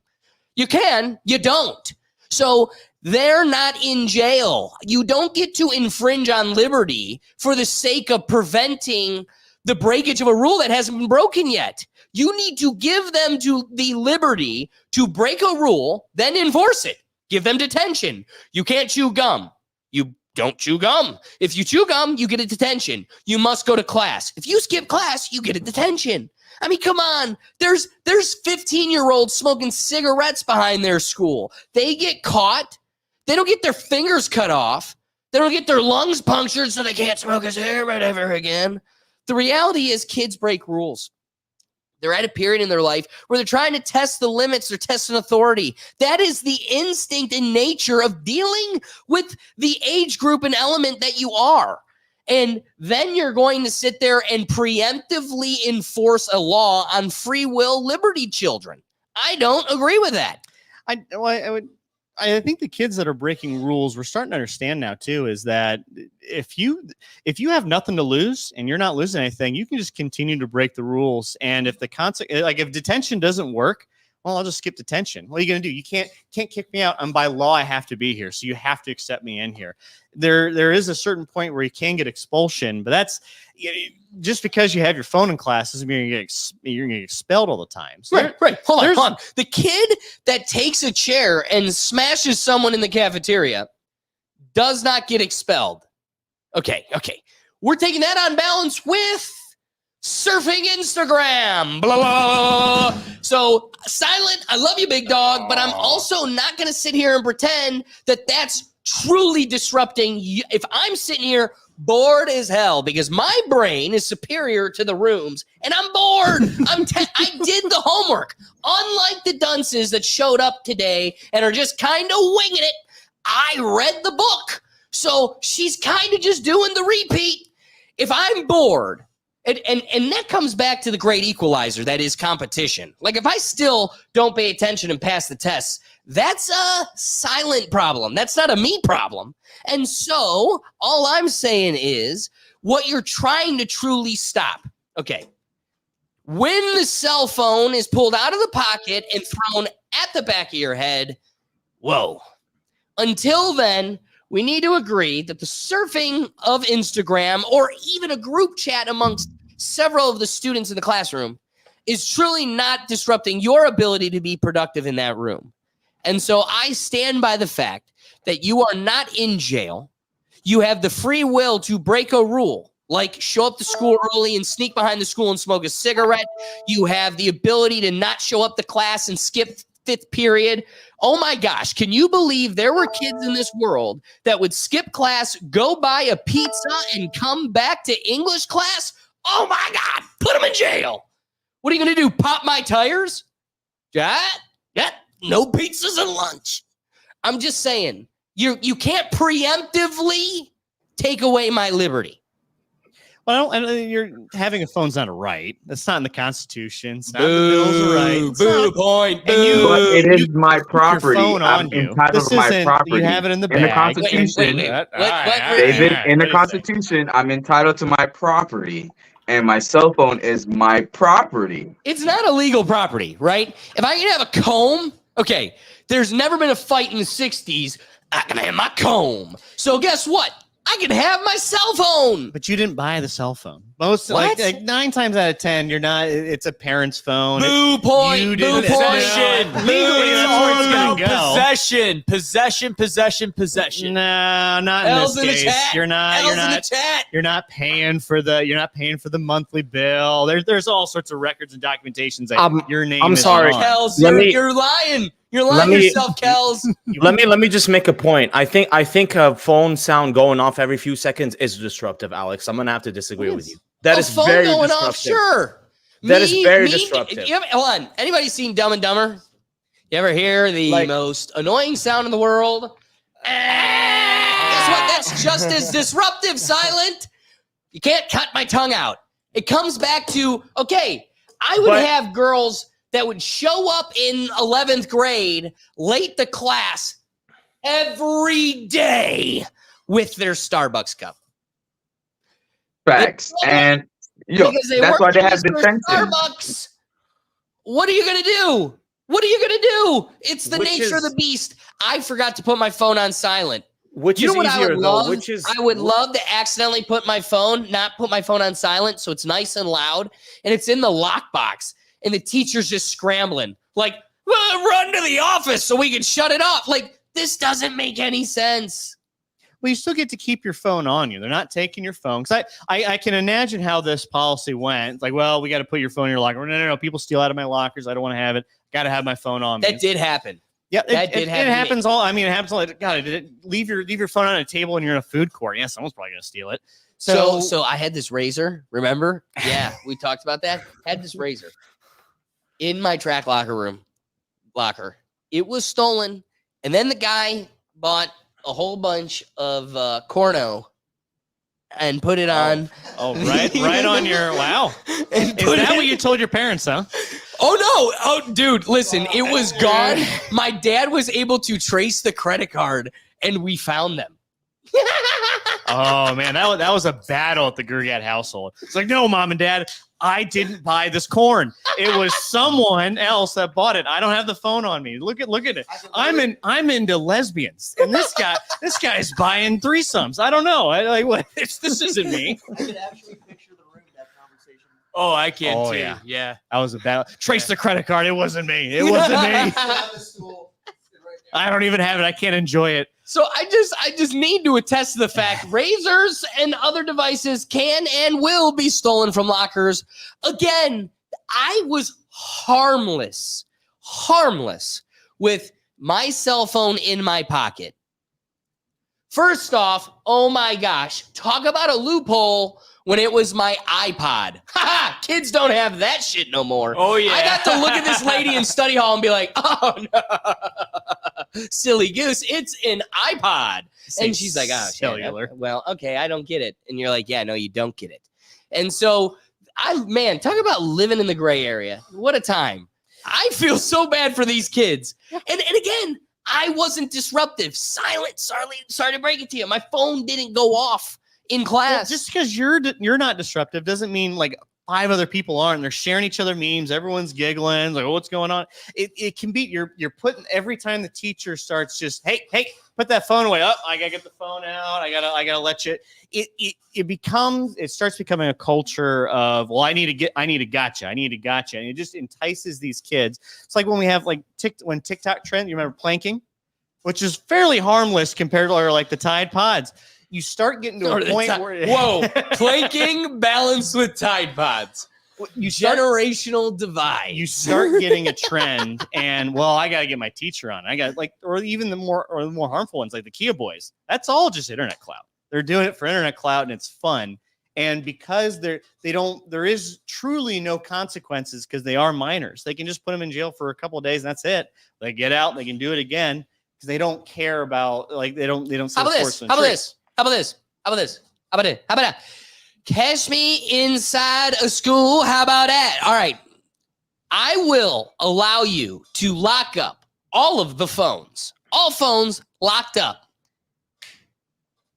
The second, just like a cop body cam, every classroom has a 12-hour-a-day camera that I can subpoena or record request at any point.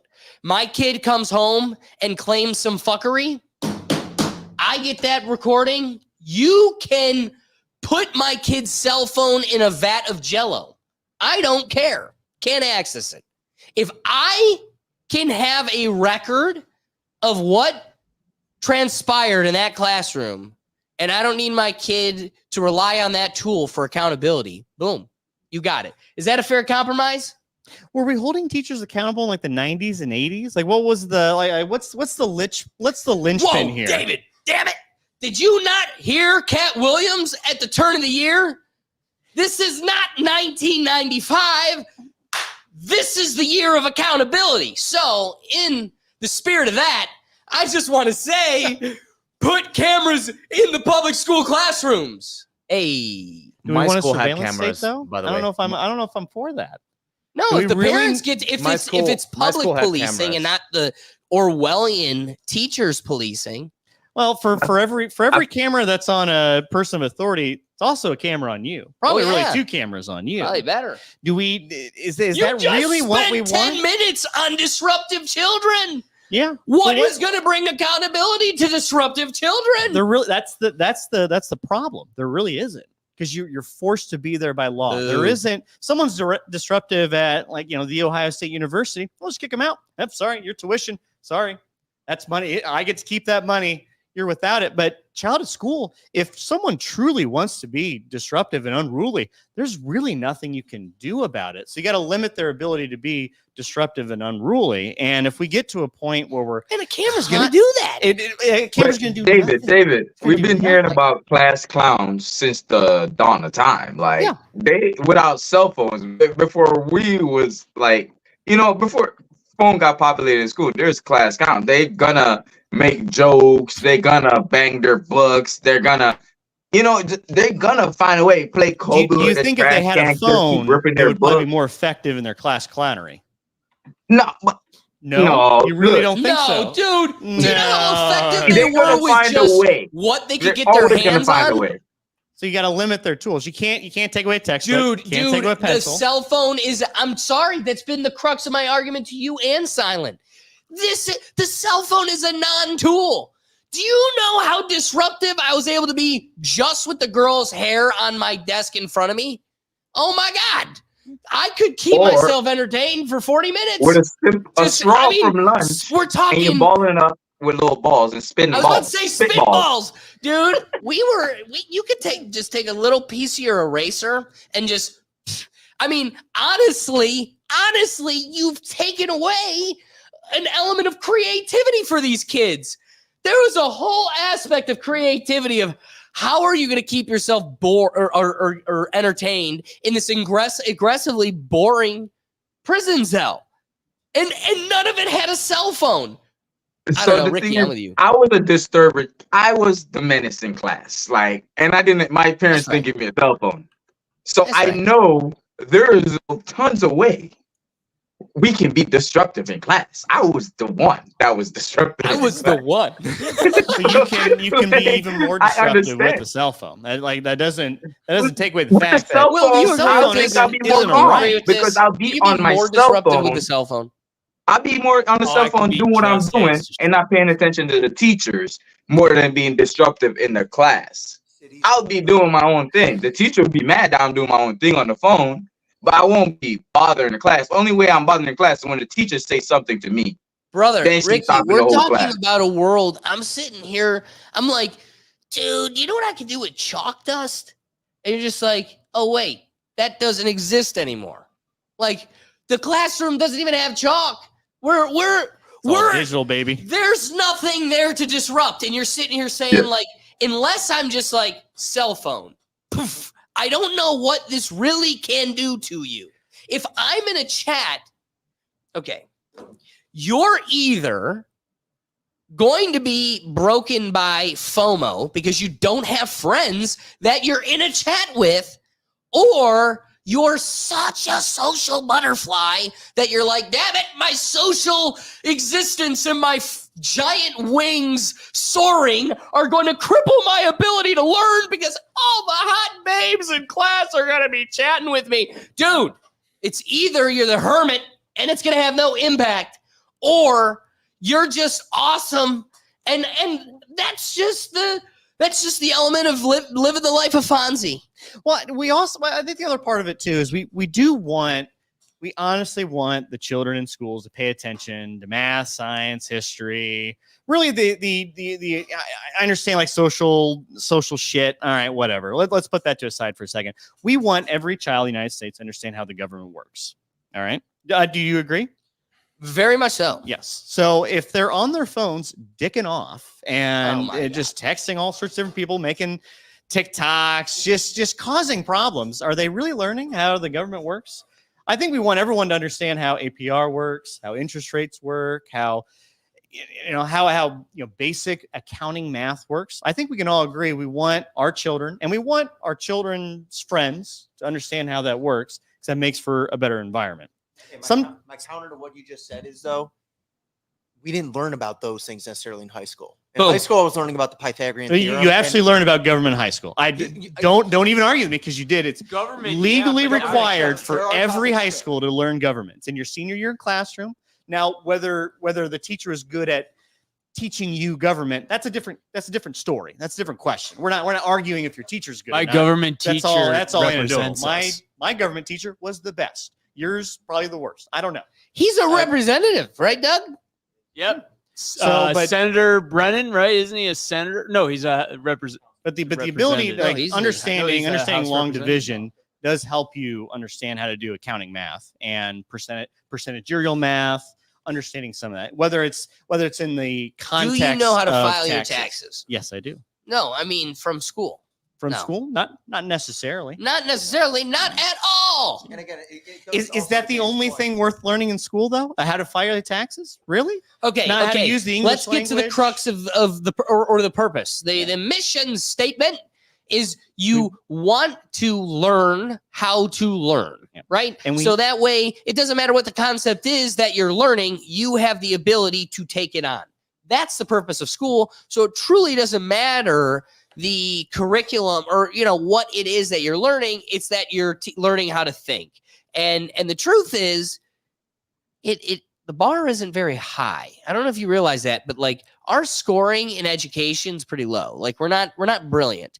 And so for the people that take it serious, like those are the ones that we care about, right? Like David is if we're golfing, you are totally in the weeds. You are off the rough. You are gone past the trees. Yep. And you're over there saying the mitigating factors that we have no control over that are disrupting class. Like one, we agree. Something that is the consensus here is you can't control that. That's the element of being open to everybody. Okay, so if you can't get rid of them, why in any way are they the focus of our dialogue? If the focus of our dialogue, opening the Rethink Tank Live today, is 7 people dropping from the sky that are hopefully going to cure cancer, well, wouldn't the goal of a society be to have more than 7. So then maybe one plane doesn't just totally cripple us. Like, oh God, there it goes. There it goes. Couple more generations of grandmas and grandpas go away. And children have tumors too. Just because we only got 7 people that have the education. The goal of our society should be to be focusing on the redeemable ones that are having a positive impact on the society. So if that's the case, let's focus the conversation on them. And I get lost in the weeds of the folks that are agreeably, inevitably going to be disruptive. And not much we can do to deter that factor in the classroom. So if it's going to manifest itself in any way, whether it's like Ricky said, a spitball or it's a cell phone, talking about the people that are leaving these systems with a sophisticated ability to learn. They go into university, then they go into graduate school, and they can grow or get their master's. They go into higher education. There's people that even just become professional students and just continue to get degrees until they exhaust themselves. For those people, school really isn't that difficult. I mean, there's a lot of truth to we all have different things come easy to us in different ways. Some physically, some academically, whatever that case may be. I only say that because if somebody is able to be a productive member, leave that system with the phone in their pocket, never being disruptive, and the measurement that the service we pay for, education, was utilized and did not have a negative impact on those around them or its society, the mechanism at which you measure that is the success of that individual. So if you can look at somebody who is a high functioning member of your society that has a political seat in your community that has a positive influence, and they can tell you they had their cell phone accessible in their pocket, so, oh gosh darn, they were able to text their dad in between class or use it as an iPod during study hall.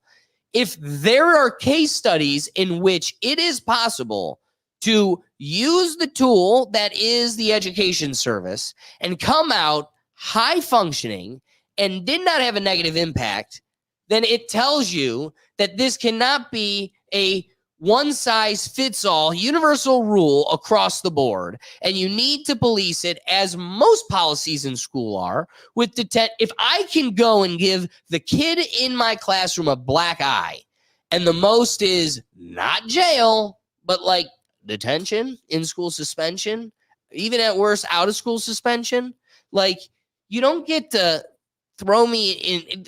What's a detention? That's the closest to jail, right? But it's temporary. At some point, I still get my liberty back. I still get to go back into school. So I just feel like you can't preemptively enforce laws. And if there are case studies in which functioning members of society are able to not be disruptive and balance these tools in their life with a high productive classroom, then you need to understand this is not a one-size-fits-all policy law that you should enforce. Well, I agree.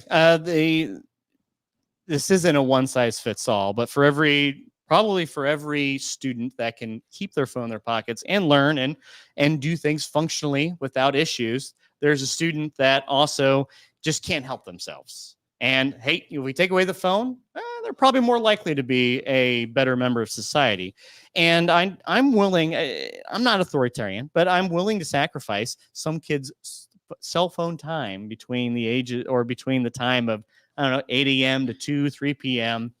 for, 9 months out of the year so that they can be better functioning members of society. I'll make that risk. I think that's perfectly fine. So we got to remember, these aren't, technically the Constitution doesn't really apply to individuals who are less than 18 years old or seen in the environment as an adult. It just doesn't. That's David? Not, we've heard that in school and in law.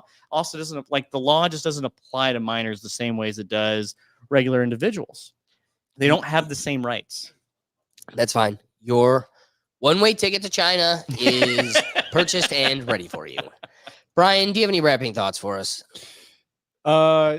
Yeah. So the pomegranate thing, I think some in context, fruit in general has a high tendency to freak people out. Probably be a problem if it becomes a problem, and I understand why No pomegranates.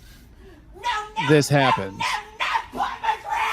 There's some asshole probably trying to eat a pomegranate every day, and it just gets everywhere, and he's intentionally doing it everywhere. He's like, well, I'm sorry, you can put me to detention, but I just won't show up.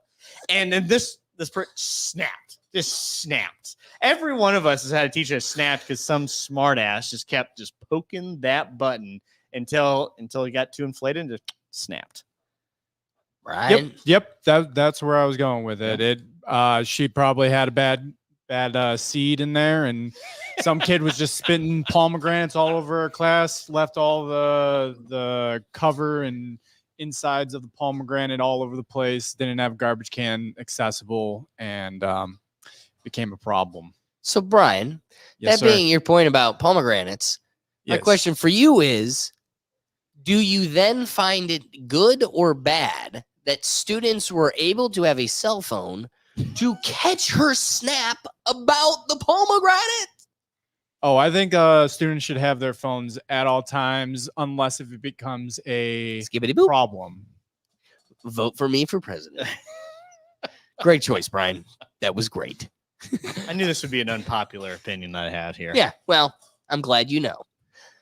All right, let's get into our final topic here, which the overarching point is how Elon Musk was approached by the UK that they intend to take legal action if folks are offended by his interview on X with the Big Don. Now, that being said, this all kind of stems from a recent law that was passed by the UK. The UK government warns to think before you post amid threats to arrest citizens for offensive rhetoric on social medias. So the Sky News has been reporting that the government of the United Kingdom is actively cracking down on people who have shared footage of the recent wave of protests. The government of the United Kingdom warned its citizens this week to be careful of posting material deemed offensive, threatening imprisonment of those who incite, quote, hatred. The Crown Prosecution Service posted a warning to social media platform on X, warning citizens to think before you post amid ongoing riots that have been fracturing the country. And this was a quote taken from the government. Content that incites violence or hatred isn't just harmful, it can be illegal, the government agency wrote. The CPS takes online violence seriously and will prosecute when the legal test is met. Remind those close to you to share responsibly or face the consequences. Unfortunately, I believe we have now lost the ability to retain all UK Rethink Tank fans. But this is a scary world to live in, because the question begs, like, how long until that's a limit, a line we need to concern ourselves with? Like, this, you very quickly are reminded how Great Britain in the UK is like a very authoritarian state, and then they wonder why their citizens take arms and have to like throw their weight around. But this being reflected first in a recent case. So there was this legal case that just came about as soon as the law was passed. This legal case was brought about on this gentleman. Just get skibbity boo boo. We have the video here. I lost. Oh, here we go. The UK man was jailed to 20 months over a Facebook post urging attacks on migrant hotels. It was under the category of racial hatred. Now, here's the thing. This is how authoritarian governments get away with this thing, right? Like, they can do the most outrageous sentence civil law has ever seen in American history, because it's against a bad guy like AJ Jones. I don't want to say his name. AJ. Oh, okay. All right. Alex. The big man frogs Jones. There you go. Lives So, in Austin. I think there's enough spaces there that you can't tell who I was saying. But you can go ahead and you use the arm of the civil authority of our government to make like the most egregious precedent ever. Make over $1 billion sentence against defamation and hate speech and speech online. That's where it starts. And it's easily digested and accepted by the society and the public because, it's just AJ. It's just the terrible guy. It's just the villain. And it just makes sense. Don't be crazy out there. They won't come get you. And that's where it starts. And again, I think we've reflected on this metaphor way too many times, but it's like the frog in cold water. If you just throw a frog in boiling water, the frog knows to jump out. But if you put the frog in cold water and then slowly heat the water to boiling, the frog is boiling and dead before it knows that the water is too hot. It's that gradual change. It doesn't know that its atmosphere is dangerous before it's too late. And that's what we're dealing with here. Is it starts off with, you shouldn't be saying anything crazy about the shenanigans our government is doing with refugees at our hostels. Like, you better, and at your hotels that you're paying for. And if you say anything about it, you're going to go to, how long until this leads and justifies the camps, the assimilation camps, to get you to, assimilate to the doctrine and perspective of the state? So first, Brian, if you could take us to this video here. This is the gentleman's sentencing. You have been committed for sentence, having pleaded guilty to. They still wear the wigs. How funny is that? Material, which is threatening, abusive, or insulting, intending thereby to stir up racial hatred. The context of your offending is that it arises out of the civil unrest and disorder in many parts of the United Kingdom. On the night of the 2nd and 3rd of August, the Britannia Hotel in Leeds was attacked by people who threw missiles which damaged windows. The police were called, and on the 3rd of August, the hotel was locked down for the protection of those who were living there. At the time, there were 210 occupants, many of whom were foreign refugees and asylum seekers. Similar attacks to the hotel were launched on the 4th of August. The police attended on each occasion, and units were deployed to safeguard the hotel and to provide an increase in the police presence in the area. In between the two attacks, you took to social media in order to encourage others towards participation in the attacks upon the hotel. As is recognised on your behalf, this offence is so serious that an immediate custodial sentence is unavoidable. Would you stand, please? The sentence that I pass has been reduced by 1/3 to reflect your guilty plea. The sentence is one of 20 months imprisonment. You will serve up to 1/2 of your sentence in custody before you are released on licence. If you fail to abide by the conditions of your licence, you can be returned to prison to serve some or all of the remainder of the custodial term.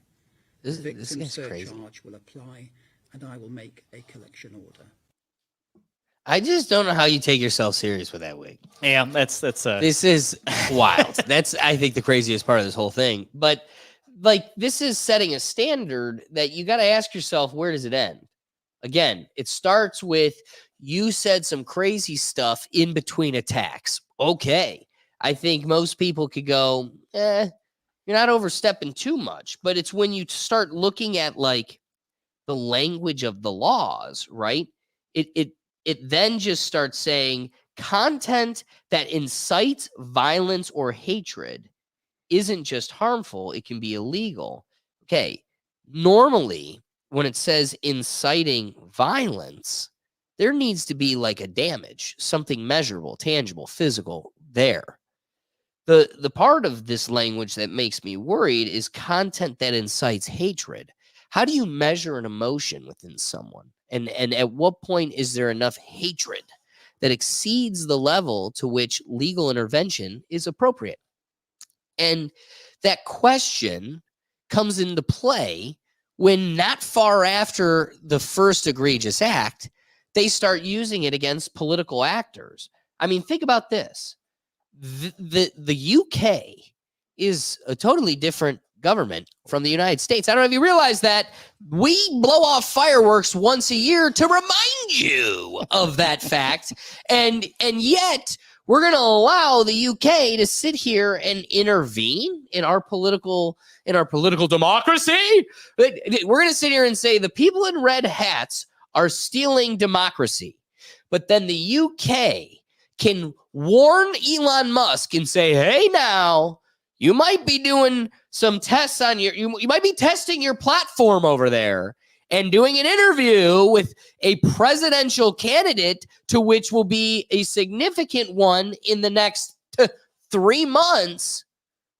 But if anybody is incited in hatred, that AKA, if anybody is offended by what you say, we could take legal action with you in our country. And so then that begs the question, let's say they don't like me. They don't like the Rethink Tank. They just don't like what we got going on over here. Does that mean like if I go to take a trip to Dubai, I can't have like a layover now in the UK? I can't go to the UK? Is that what the game we're going to be playing? Is I'm a free man in the United States doing what is within my right and legal, doing nothing that's danger. No, again, measurable, physical, tangible damage. And yet what? I'm going to have to be worried about being thrown in handcuffs the day I have a layover there in London. So, Brian, I think I had the picture still up, if you could. It may have been, I don't know if it was closed, but there's a letter here from the European Commission. And if this was written to Elon Musk, and this was dated August 12th, 2024. Let me have some water here because this is a long one. It's a lengthy I am writing to you in the context of recent events in the United Kingdom and in relation to the planned broadcast on your platform X of a live conversation between a U.S. presidential candidate and yourself, which will also be accessible to users in the EU. I understand that you are currently doing a stress test of the platform. In this context, I'm compelled to remind you of the due diligence obligations set out in the Digital Service Act, the DSA, as outlined in my previous letter. As the individual entity ultimately controlling a platform with over 300 million users worldwide, of which 1/3 in the EU, that has been designed as a very large online platform, you have the legal obligation to ensure X's compliance with EU law and in particular with the DSA in the EU.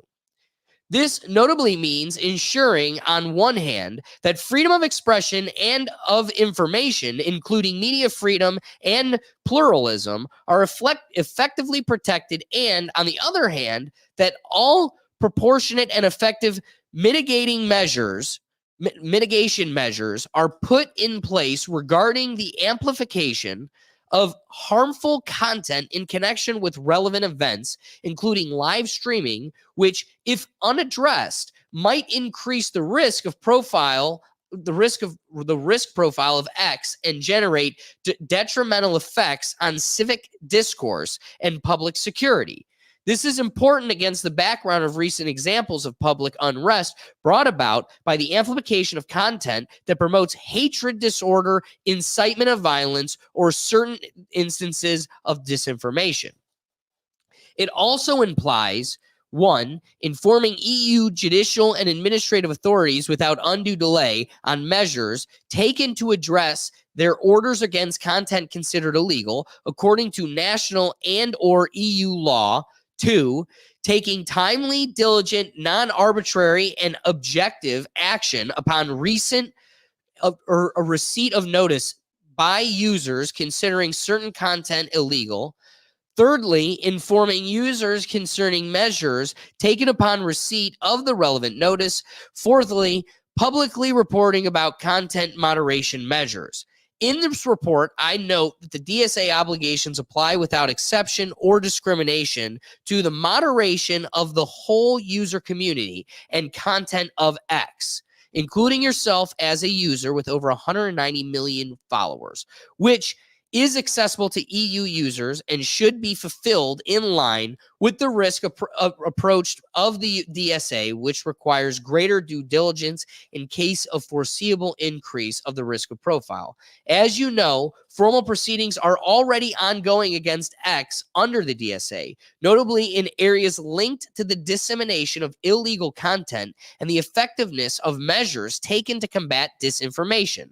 As the relevant content is accessible to EU users and being amplified also in our jurisdiction, we cannot exclude potential spillovers in the EU. Therefore, we are monitoring the potential risks in the EU associated with the dissemination of content that may incite violence, hatred, and racism in conjunction with major political or social events around the world, including debates and interviews in the context of elections. Let me clarify that any negative effect of illegal content on X in the EU, which could be attributed to the ineffectiveness of the way in which X applies the relevant provisions of the DSA, may be relevant in the context of the ongoing proceedings and of the overall assessment of X's compliance with EU law. This is in line with what has already been done in recent past, for example, in relation to the repercussions and amplification of terrorist content or content that incites violence, hate, or racism in the EU, such as in the context of the recent riots in the United Kingdom. I therefore urge you to promptly ensure the effectiveness of your systems and report measures taken to my team. My services and I will be extremely vigilant to any evidence that points to breaches of the DSA and will not hesitate to make full use of the toolbox, including by adopting interim measures, should it be warranted, to protect EU citizens from serious harm. Yours sincerely, Linda Yarcarino, CE. And so, what was Elon Musk's response? Bring it. That's all he said. Bring it. So he had this interview, and it was, I guess, some people really liked it. It was just an interview. And so here's the scary part. All of that for like pretty much a dead issue, a non-issue. For serious voters in this election, for people in this room that actually are considering voting for Donald Trump, but really are reluctant to do so, I'm sure. I don't know anybody that really listened to it. If anything, we all heard clips of it, and none of it was really that groundbreaking. No, I keep going on the fact of, as you're reading that out loud, as I've read it, let's just replace Elon Musk with CNN, Don Lemon, I don't know, whoever, Anderson Cooper, doesn't matter. Same questions, just do the same thing. He's not asking like, why do you hate immigrants so much? Our immigrants are bad. Tell me more. Why? I didn't ask that. It was just I don't want to say just a conversation, but you replace Elon Musk with someone of the left, and all of a sudden, this is okay. Yeah, this is fine. It seems like there is a bit of, since he's taken over Twitter, that a lot of these governments have a little bit less control, at least to the extent that they want to have it. And they're just kind of irritated about the whole thing. So they're going to send these letters, going to make grandiose opinions about it. And it's just, it just silliness. It's not, it's a bad look for the EU. But I kind of somewhat understand where they're coming from, because their base is like, well, he says something bad about immigrants. All of a sudden, God, the French are just going to be all sorts of protesty. They've been really on the edge lately.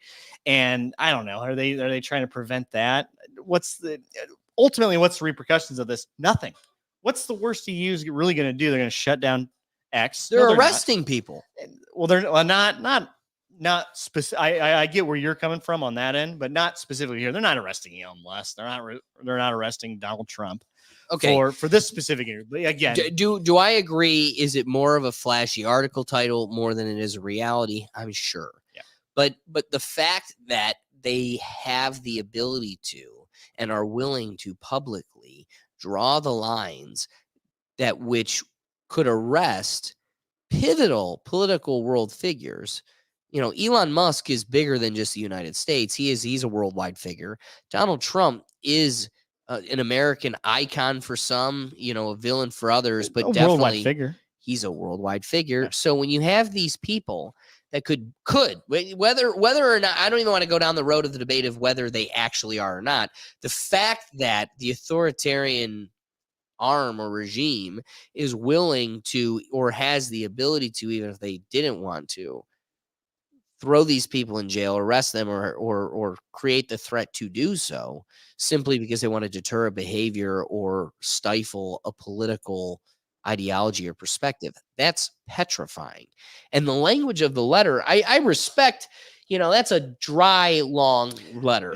But to me, it felt worthy of going through it all. One, because truthfully, come on.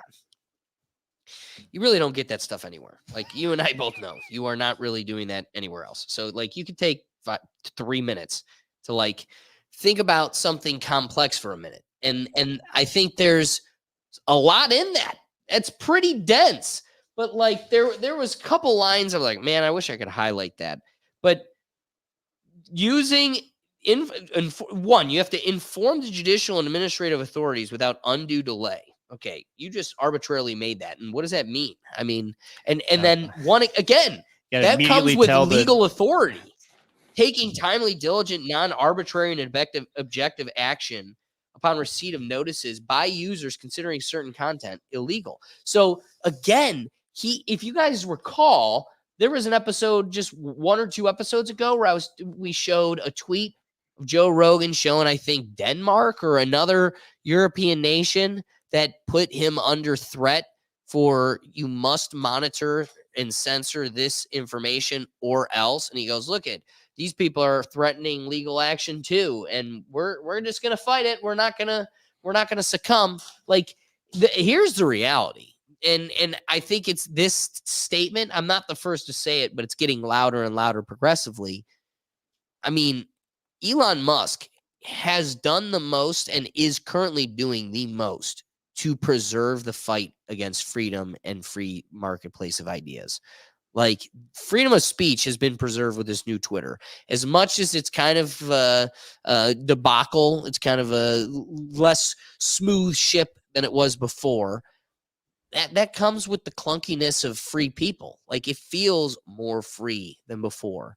And some of it's kind of a facade. I mean, you can't totally trust Elon Musk. He seems to be a bit nefarious too. I mean, that dude has like a 2.5-year-old Satan picture as his profile picture. Like that can't go undiscussed. That goes undiscussed way too much. That's jacked up. But hey, whatever. But X itself, it disclosed a lot. I mean, I've wanted to do, and I hope to soon, do a full breakdown of the Twitter files. Yeah. I mean, you go through that stuff. This man paid $1 billion for us to see behind the veil. And what we all assumed to be like, it's kind of like, hey, guys, I think there's roaches behind this wall. Not too bad. But I'm seeing like 1 or 2 come out from under, and I think we got like a few roaches back here. And then you pull the wall down, and it's just a whole wall of roaches. Like it's entirely worse than you could have ever imagined. You thought you might have just like need to call the exterminator. You need to deconstruct and completely rebuild. You come to learn that the government is in complete cahoots with this social media company. They have complete relationship, no autonomy. it's bad. You have congressmen directly emailing people within high authority of Twitter, basically saying like, "Are you sure you want to do that?" You know, like, even if it's in defense of, I think the one I'm specifically thinking of is the California congressman who they were going to take down the Joe Biden laptop thing, or it's like, "Are you sure you want to do that?" And it looks a little odd. He says that. And he's a California Democratic congressperson. In the direct, like just the casualness of it all, too. It's not he's got to go through several layers and then finally get to the person. It's one email, and it's like he's talking on his phone during like a dinner date or something. It's odd, and it really just dispelled really put a lot of light on just how intertwined it really is, and it's rough, crazy, right. And that's just what we saw, not all the other, like what's the back channel messages, what's the direct, we just saw the company emails, not the text messages like, hey, you should probably do this, that, and the other. Let's take it to the pickle gallery. Ricky, what do you got? So Silent, what do you got? Okay, so that letter was the most pointless, unnecessary letter ever, in my opinion, because as Musk said, like, bring it. Like, what are you guys going to do? He owns the platform now. This is his website. Like, there's nothing that you guys can do. And we all know that ever since buying Twitter, and it's been backed up with data that Twitter themselves have released, Musk has been complying with the governments to take down posts way more than before he bought Twitter as well, too. That's been proven. So I don't understand, like, why there's like such a threatening tone in that letter, in the sense that he hasn't been already complying with governments to take down posts that like may incite violence or whatever. Like, that's been known that Elon has been kind of cleaning up. Well, I Twitter think it's because they want even him to more get too. even more involved, Control him more, right? Mm. Increase the censorship, and I don't think it's now just like one person instead of a bunch of, because before it was a corporation, and probably some of the boards are just like, hey, just let the governments in what they want. They'll let us have it. They're not going to cause problems. Just let them in. And now that it's a private company, they have to go through him. So you got to threaten him specifically to get anywhere. Where the buck stops. Where before in Twitter, it's Jack Dorsey, but he wasn't the final say on everything. It's a bunch of random board members and how to get control of them. So once you know what to shoot for, it's easy to shoot for it. That's a great point. Ricky, do you have thoughts on this? Yeah. They're really trying to force people in an echo chamber so they're easy to like capture. Because like, if you just let people speak what they speak, whoever gravitates. Like, it's just better. You preach this since the dawn of this show. Like, stop forcing people in echo chambers. You know what I mean? So like, and the fact that like they did an interview in America and the freaking you. Right. I don't It's like that at all. having this like strong authority, like, shut this shit down now. Not even the Democrats or the Republicans. Nobody is saying, yo, Elon, you're out of pocket. You know what I mean? Nobody here in America is saying that. But we go across the pond. Y'all want like dictate what's going on over here. We don't even give a what's going over there. Like, here's something to be said. Ricky's got a great point. Elon Musk is not a citizen of the UK. So, like, where they get their authority is a curious thing. And they look at Elon Musk and go, it's not you we got the problem with. It's our citizens, EU citizens, getting exposed to your content, right? So I don't like that being something they're able to police on a platform where I'm not allowed to filter and or prevent my content from getting to them. It's not like, okay, YouTube comes in and polices my YouTube video because it was inappropriate and it was a video for children. Like, you have to check a box. YouTube's like, you sure this isn't for kids? And you're like, yeah, no, don't show this to the kids. But there were also, why do they have to like enforce this? Because there were people taking inappropriate videos of like Elmo and in the middle of Elmo, making Elmo do some crazy stuff. And if the parents weren't paying attention, it went unnoticed. So I say that because I understand needing to police content and making it safe, but I'm able to say to YouTube, yeah, don't show this to kids. That way I'm still within their policy, and the policy is a little less restrictive because it's not going to the audience that needs that restriction. So I always knew you folk over there, you were a bunch of softies. And if that's the case, then guess what? You don't get to see our memes. That's fine. Like, let me have the ability to filter it from being exposed to them. Like, let me check the box. Yeah, don't show this to the softies across the pond. Now, in the off chance, I check it and I say, yes, the softies with the jacked up teeth across the pond are able to see these memes.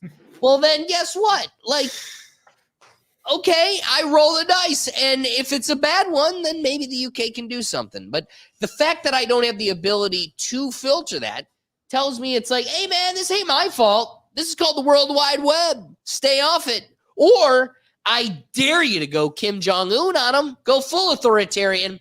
See how it works out this time. Just like the T. Try to keep them from even going on the internet. Like, that should be your move then. Clearly, you don't like the internet.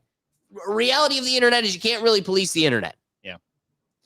That's what I was saying. Like, if they have enough power to control X, or formerly known as Twitter, they probably have the power to do an ISP and say, hey, no, we're just going to block this for you. Are they telling Elon, hey, we're gonna block X and Twitter for the rest of the EU if you don't shape up? And as far as I know, they haven't done it yet. He's had the interview. It's went out there, and I don't know. I don't like using nothing burger, but I don't know. Did anything great come out of that interview? But you got to recognize the law is not a penalty, a civil penalty. You're going to get a fine. It isn't going to be directed at the social media platform. This is a gray area because the user is the owner of the company, and as the letter indicates, is somebody with significant influence, or if not all the influence, at the company.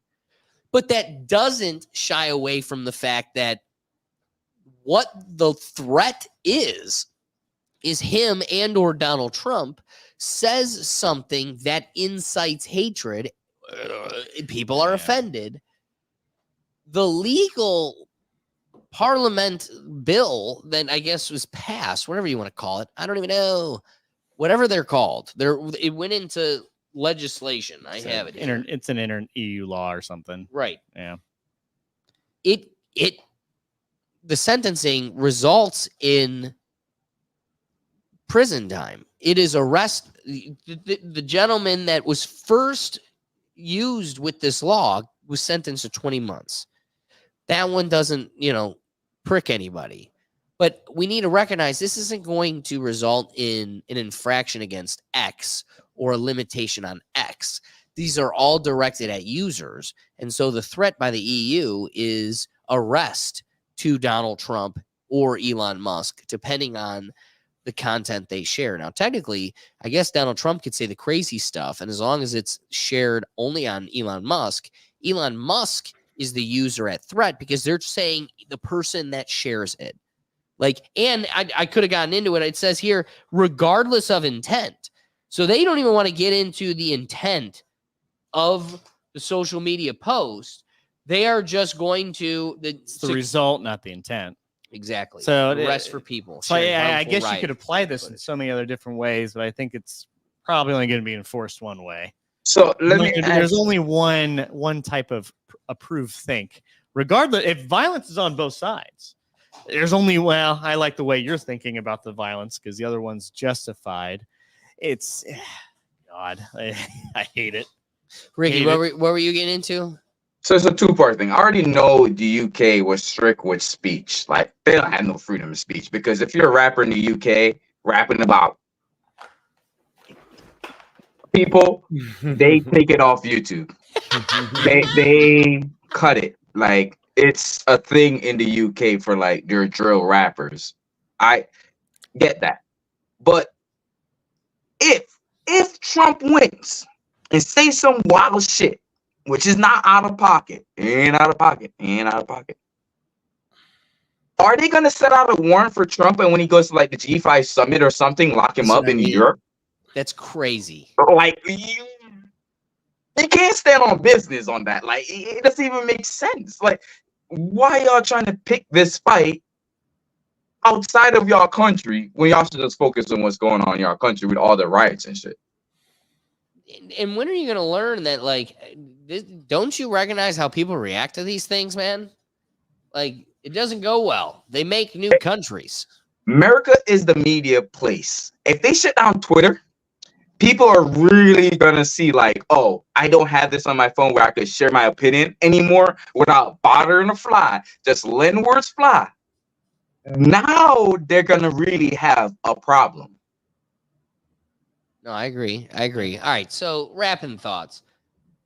This is a scary place that we're walking down. Who knows where this road leads? I know that's kind of a theme of a lot of things that we talk about. But the reality of this situation is this is a direct policing of content, right?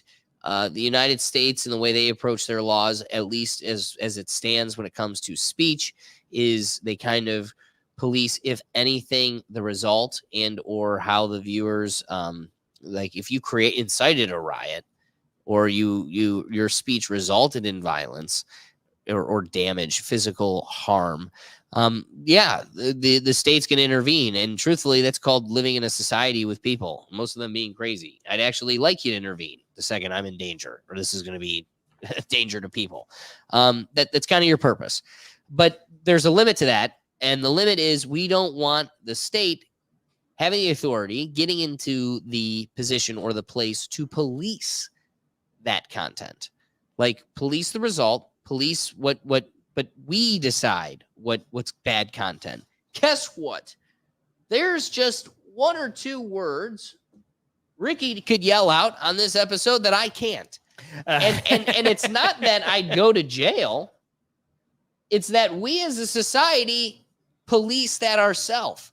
They're actually we didn't need Asiago Cortez and Camel Lady and Donald Trump to pass a law to prevent me from saying that word.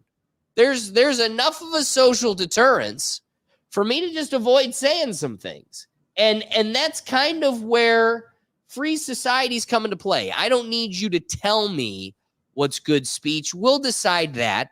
Where I need you to start policing content is the result at which it becomes dangerous. And so I don't want to become too hyperbolic, but it is scary when you start seeing in black letter law things that result in arrest that are admittedly policing content regardless of intent. And then the arbiter of what is good and bad is the state itself. We know where that ends, and it's never a safe place. Pickle Gallery, you got anything you want to wrap up for us? I just think, obviously, this is going to be a very slippery slope for the UK, of course. But I think if they are able to prove that that person's words resulted directly in violence, then yeah, that sentence makes sense. But if they are not able to prove that, then obviously this is only going to get worse. And who knows what's going to be next, right? Like, what if you say one thing and then they can just assume that, oh, he said that one thing, so this one thing over here, which is completely different and not related, ties to what you said, so you're going to jail. Like where do you draw the line here, right? And of course, as you said, like there needs to be laws where if you're yelling fire in a theater or you're saying bomb in a plane or something like that, like of course there needs to be heavy consequences for things like that, right? But at the same time too, there's also a fine line between that because as we discussed here, like where do you draw the line? Like where does it stop? Who gets to decide that the words I'm saying right now are an incitement of violence to something that happened 2 weeks later or 2 hours later or 2 days later or whatever, like there needs to be a fine line between that. so that it all doesn't just become a slippery slope. And then we're just out here arresting everybody that's just typing words on a website, you know? That's that frog in boiling water, man. Yeah. I love that. Ricky, you got any wrapping thoughts? Man, they need to be careful what they're doing, because I never seen they say anything about the Democrats like inciting violence, which they do in some of their speeches, like the squad members, the AOC squad members, when they lose, they incite violence and like, oh, we ain't gonna quit, we're gonna go after them. And so, you know, I never seen nothing like that be on the main media. But simply just sitting down for an interview with someone and you just be like, oh, it's bad. It's bad for all of us. What you said in it is bad. Like, it's unfair, and they're going down a slippery slope. They better be careful, because civil unrest in a lot of these countries is really near. And it's not just America. Like, in the EU, same problem is kind of going on in America. And everyone needs to just start focusing, which I mean the government needs to start focusing what they need to focus on and get their act together. So true. So true. David, rapid thoughts. Yeah, I really like it when the EU kind of polices more on consumer rights and privacy versus just thought police. Because really, this is just a thought police thing. This isn't, as we all said, this isn't. I don't think they're upholding the standard equally and or as aggressively, so to say. But this isn't, and the unfortunate part, there's really nothing we can do about it. It's just not. Right. It's not our country. That's what's not crazy. Our problem. We can't do anything about it, but then they can police it on us. Well, they can non-citizens. That's wild. This is one of the negatives of globalism. you do have to shoot for the lowest barometer here. So, and I don't know what I don't know the necessary issue of it is. So Trump has been president before. It's non-negotiable. It's happened. He said roughly the exact same things he said in his entire presidency. He can go on the EU floor and say the exact same thing, not arrest him, and actually give him a platform. But these laws didn't exist when he was tweeting before. But I think even if he is let's say he's president again, and then just says the exact same things on the EU floor, they're not arresting him. They're not getting rid of him. Even if you can. I'm pretty sure he would have immunity too as president. I'm pretty sure that would literally start a war. So, but I'd go to war for Trump. Oh my god. Yeah, but it's just not. This just seems like a peacocking moment for the EU. It's like, well, let's throw this letter out here and see if this changes any behavior. And they obviously didn't follow it, and they obviously didn't do anything about it. So other than them, all of a sudden, I didn't hear the story of them banning X on any sort of EU ISP. So nothing happened. This is just all just a show. And maybe they might do something in the future. That's possible. But it's right now you can only do this so many times until no one takes you seriously. So why use one of your shots on this? Why do it here? Right. I don't understand. I really don't understand the thought process other than they just think they're holier than thou, which they're not. We've seen all sorts of different occasions. You don't have your own country or you don't have your own group of countries in order. Why are you policing what we have to do over here? Prince Andrew. Brian, wrapping thoughts. Just like your point about the cockroaches behind the wall, I wonder how often they threaten large companies like this to silence them, and just like empty threats. And going off the video, I was watching it earlier today, and I was like, I wonder what's going on in the comment section. And there's a Dartford counselor, Ricky Jones. I'm not really going to talk too much about him, but if you look him up, he said some things, and they're not doing a damn thing about it. And they were what his words were very not okay. Yeah. That being said, guys, we appreciate you joining us for the long ride here. Everybody that joined us and dove into the comments, that's what adds the extra perspective to the live show. Shout out to Brizzy, who gave us a user submission to the episode. We've got many of that coming. So seriously, send audio, videos, whatever to me, Ricky, Silent, any of us, and we'd love to have you add another dynamic to the show. Again, with the live show, thanks for the comments. That gives us things to work with. Again, we want a think tank here, not just a preach tank. So we appreciate everybody joining us. But we go live every Sunday at 9 a.m., which is a bit of a palate cleanser, a break from all the political stuff, and just, a couple laughs. Have a cup of coffee with us like Saturday morning, Sunday morning cartoons, and sit back and enjoy. We're not going to be doing it this weekend. So what you can do is go back to our channel, Rethink Actions, and check out some of the old ones because we got some goodies. But new episode will be coming out the following weekend. That being said, we also do this every Tuesday at 7 p.m. live sharp. So don't miss us. Silent, Ricky, tell them where they can find you. Silent, Ricky, go first. Hey, Just Another Day TV everywhere, and my personal Instagram, The Right Way. Check me out. We be outside, post funny stories, but yeah, and send it in y'all viewer submissions because I know y'all be thinking and have a lot of questions. So please send them in. He's outside, but he's inside. Hey. He's literally inside. Go Silent. Silent Destroyer, kick.com/Silent Destroyer, live every single day. If you have any submissions, just send them to me on the DMs. You can post them in my Discord as well too. That's on my profile on Kick. So anything audio, video, just let me know and we can react to it here on the show. Hey, love it. So guys, cheers. We appreciate you joining us. Like I said, we go live each week. We got content coming at you every which way, so you can find it all in one central place, which is our website at www.rethinktankpodcast.com. Otherwise, guys, we go live each week and we'll catch you next